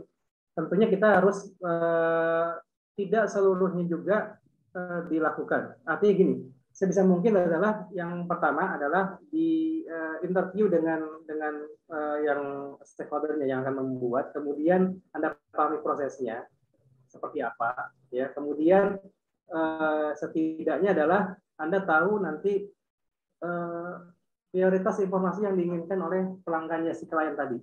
Jadi kalau misalkan orang ini pengen bikin misalkan gado-gado ya, toko gado-gado atau warung gado-gado gitu ya, kemudian aplikasi gado-gado lah ya. Anda harus tahu tuh nyari informasi bagaimana ya misalnya gado-gado segala macamnya, sehingga nanti nuansa yang Anda ciptakan di wireframe dan di visual design itu akan bisa dimunculkan. Nah, setidaknya Anda bisa ketika pun menggunakan template misalkan, mungkin Anda kan sering menggunakan template ya. Kalau Anda pun menggunakan template, Anda sudah tahu tuh mana informasi yang prioritas itu dulu ya, prioritasnya gimana, kemudian informasinya yang akan diambil itu apa saja yang diperlukan seperti tadi di proses ini apa namanya proses visual design ya, di mana nanti ada mind mapping ide 1, ide 2 dan seterusnya, dan akhirnya apanya ini informasi maksimal. Kembali tergantung dari ini Mas. Nih, yang nomor 2, bahwa sebetulnya yang layaknya nih sebetulnya kalau memang nggak terlalu layak pakai UX ya nggak usah gitu loh, ya. Tapi kalau memang ini kan UX ini kan hanya biasanya yang kompleks ya untuk startup, kemudian long project. Tapi kalau yang simpel-simpel nggak ada ya, ini bisa langsung saja seperti proses yang ada, artinya tidak perlu segala macam dan dia akan berjalan sendirinya nanti, ya. Ini adalah sebuah studi kelayakan aja kok yang bisa membantu untuk pengembangan sebuah produk. Itu Pak Tadi silakan, mudah-mudahan menjawab. Oke, ada lagi di belakang Mas Sepo? Mungkin saya coba silakan 2 pertanyaan lagi. Ya, banyak ya dari teman-teman. Memang kebanyakan dari hampir mungkin baik di kementerian atau di swasta itu yang saya tren itu adalah background-nya adalah IT dan kebanyakan programming memang. Jadi sepertinya oleh perusahaannya atau organisasinya itu diminta pokoknya ini bikin saja yang bagus gitu kan. Artinya coba belajar UX gitu ya, UX. Nah, sebetulnya saya ajarkan seperti tadi. Jadi dibangun memang harus tim kerjanya sebetulnya yang kompleks ya. Tapi setidaknya dengan mengetahui proses ini urutannya, kemudian apa yang diperlukan dari sebuah proses desain termasuk tadi wireframing menempatkan pola-pola ini, ya ini akan menjadi sangat penting. Kalau nanti Mas Saiful mau lebih jelas, mungkin bisa ikutin di regulernya, ya di regulernya itu mungkin sekitar bulan pas tadi berapa ya? Bulan November mungkin ya? Ya, mungkin bulan November. Kita ada mungkin bukan pendaftaran untuk reguler itu yang itu ada 10 kali 5 sesi sih, 5 sesi kali 2 jam.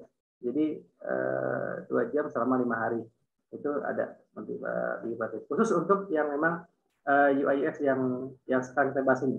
Ya, jadi lebih detail tuh. Bahkan kita bisa gunakan nanti banyak kasus. Jadi lebih pada kasus prosesnya. Gitu Mas Abi, silakan yang lainnya mungkin. Ya, baik. Mungkin masih ada pertanyaan lagi dari peserta yang lain. Silakan.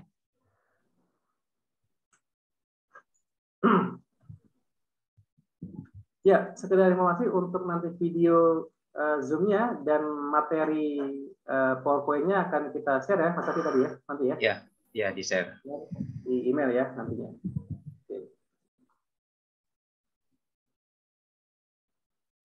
Oke, silakan yang menanyakan lagi. Mungkin ada lagi dari sini yang lainnya.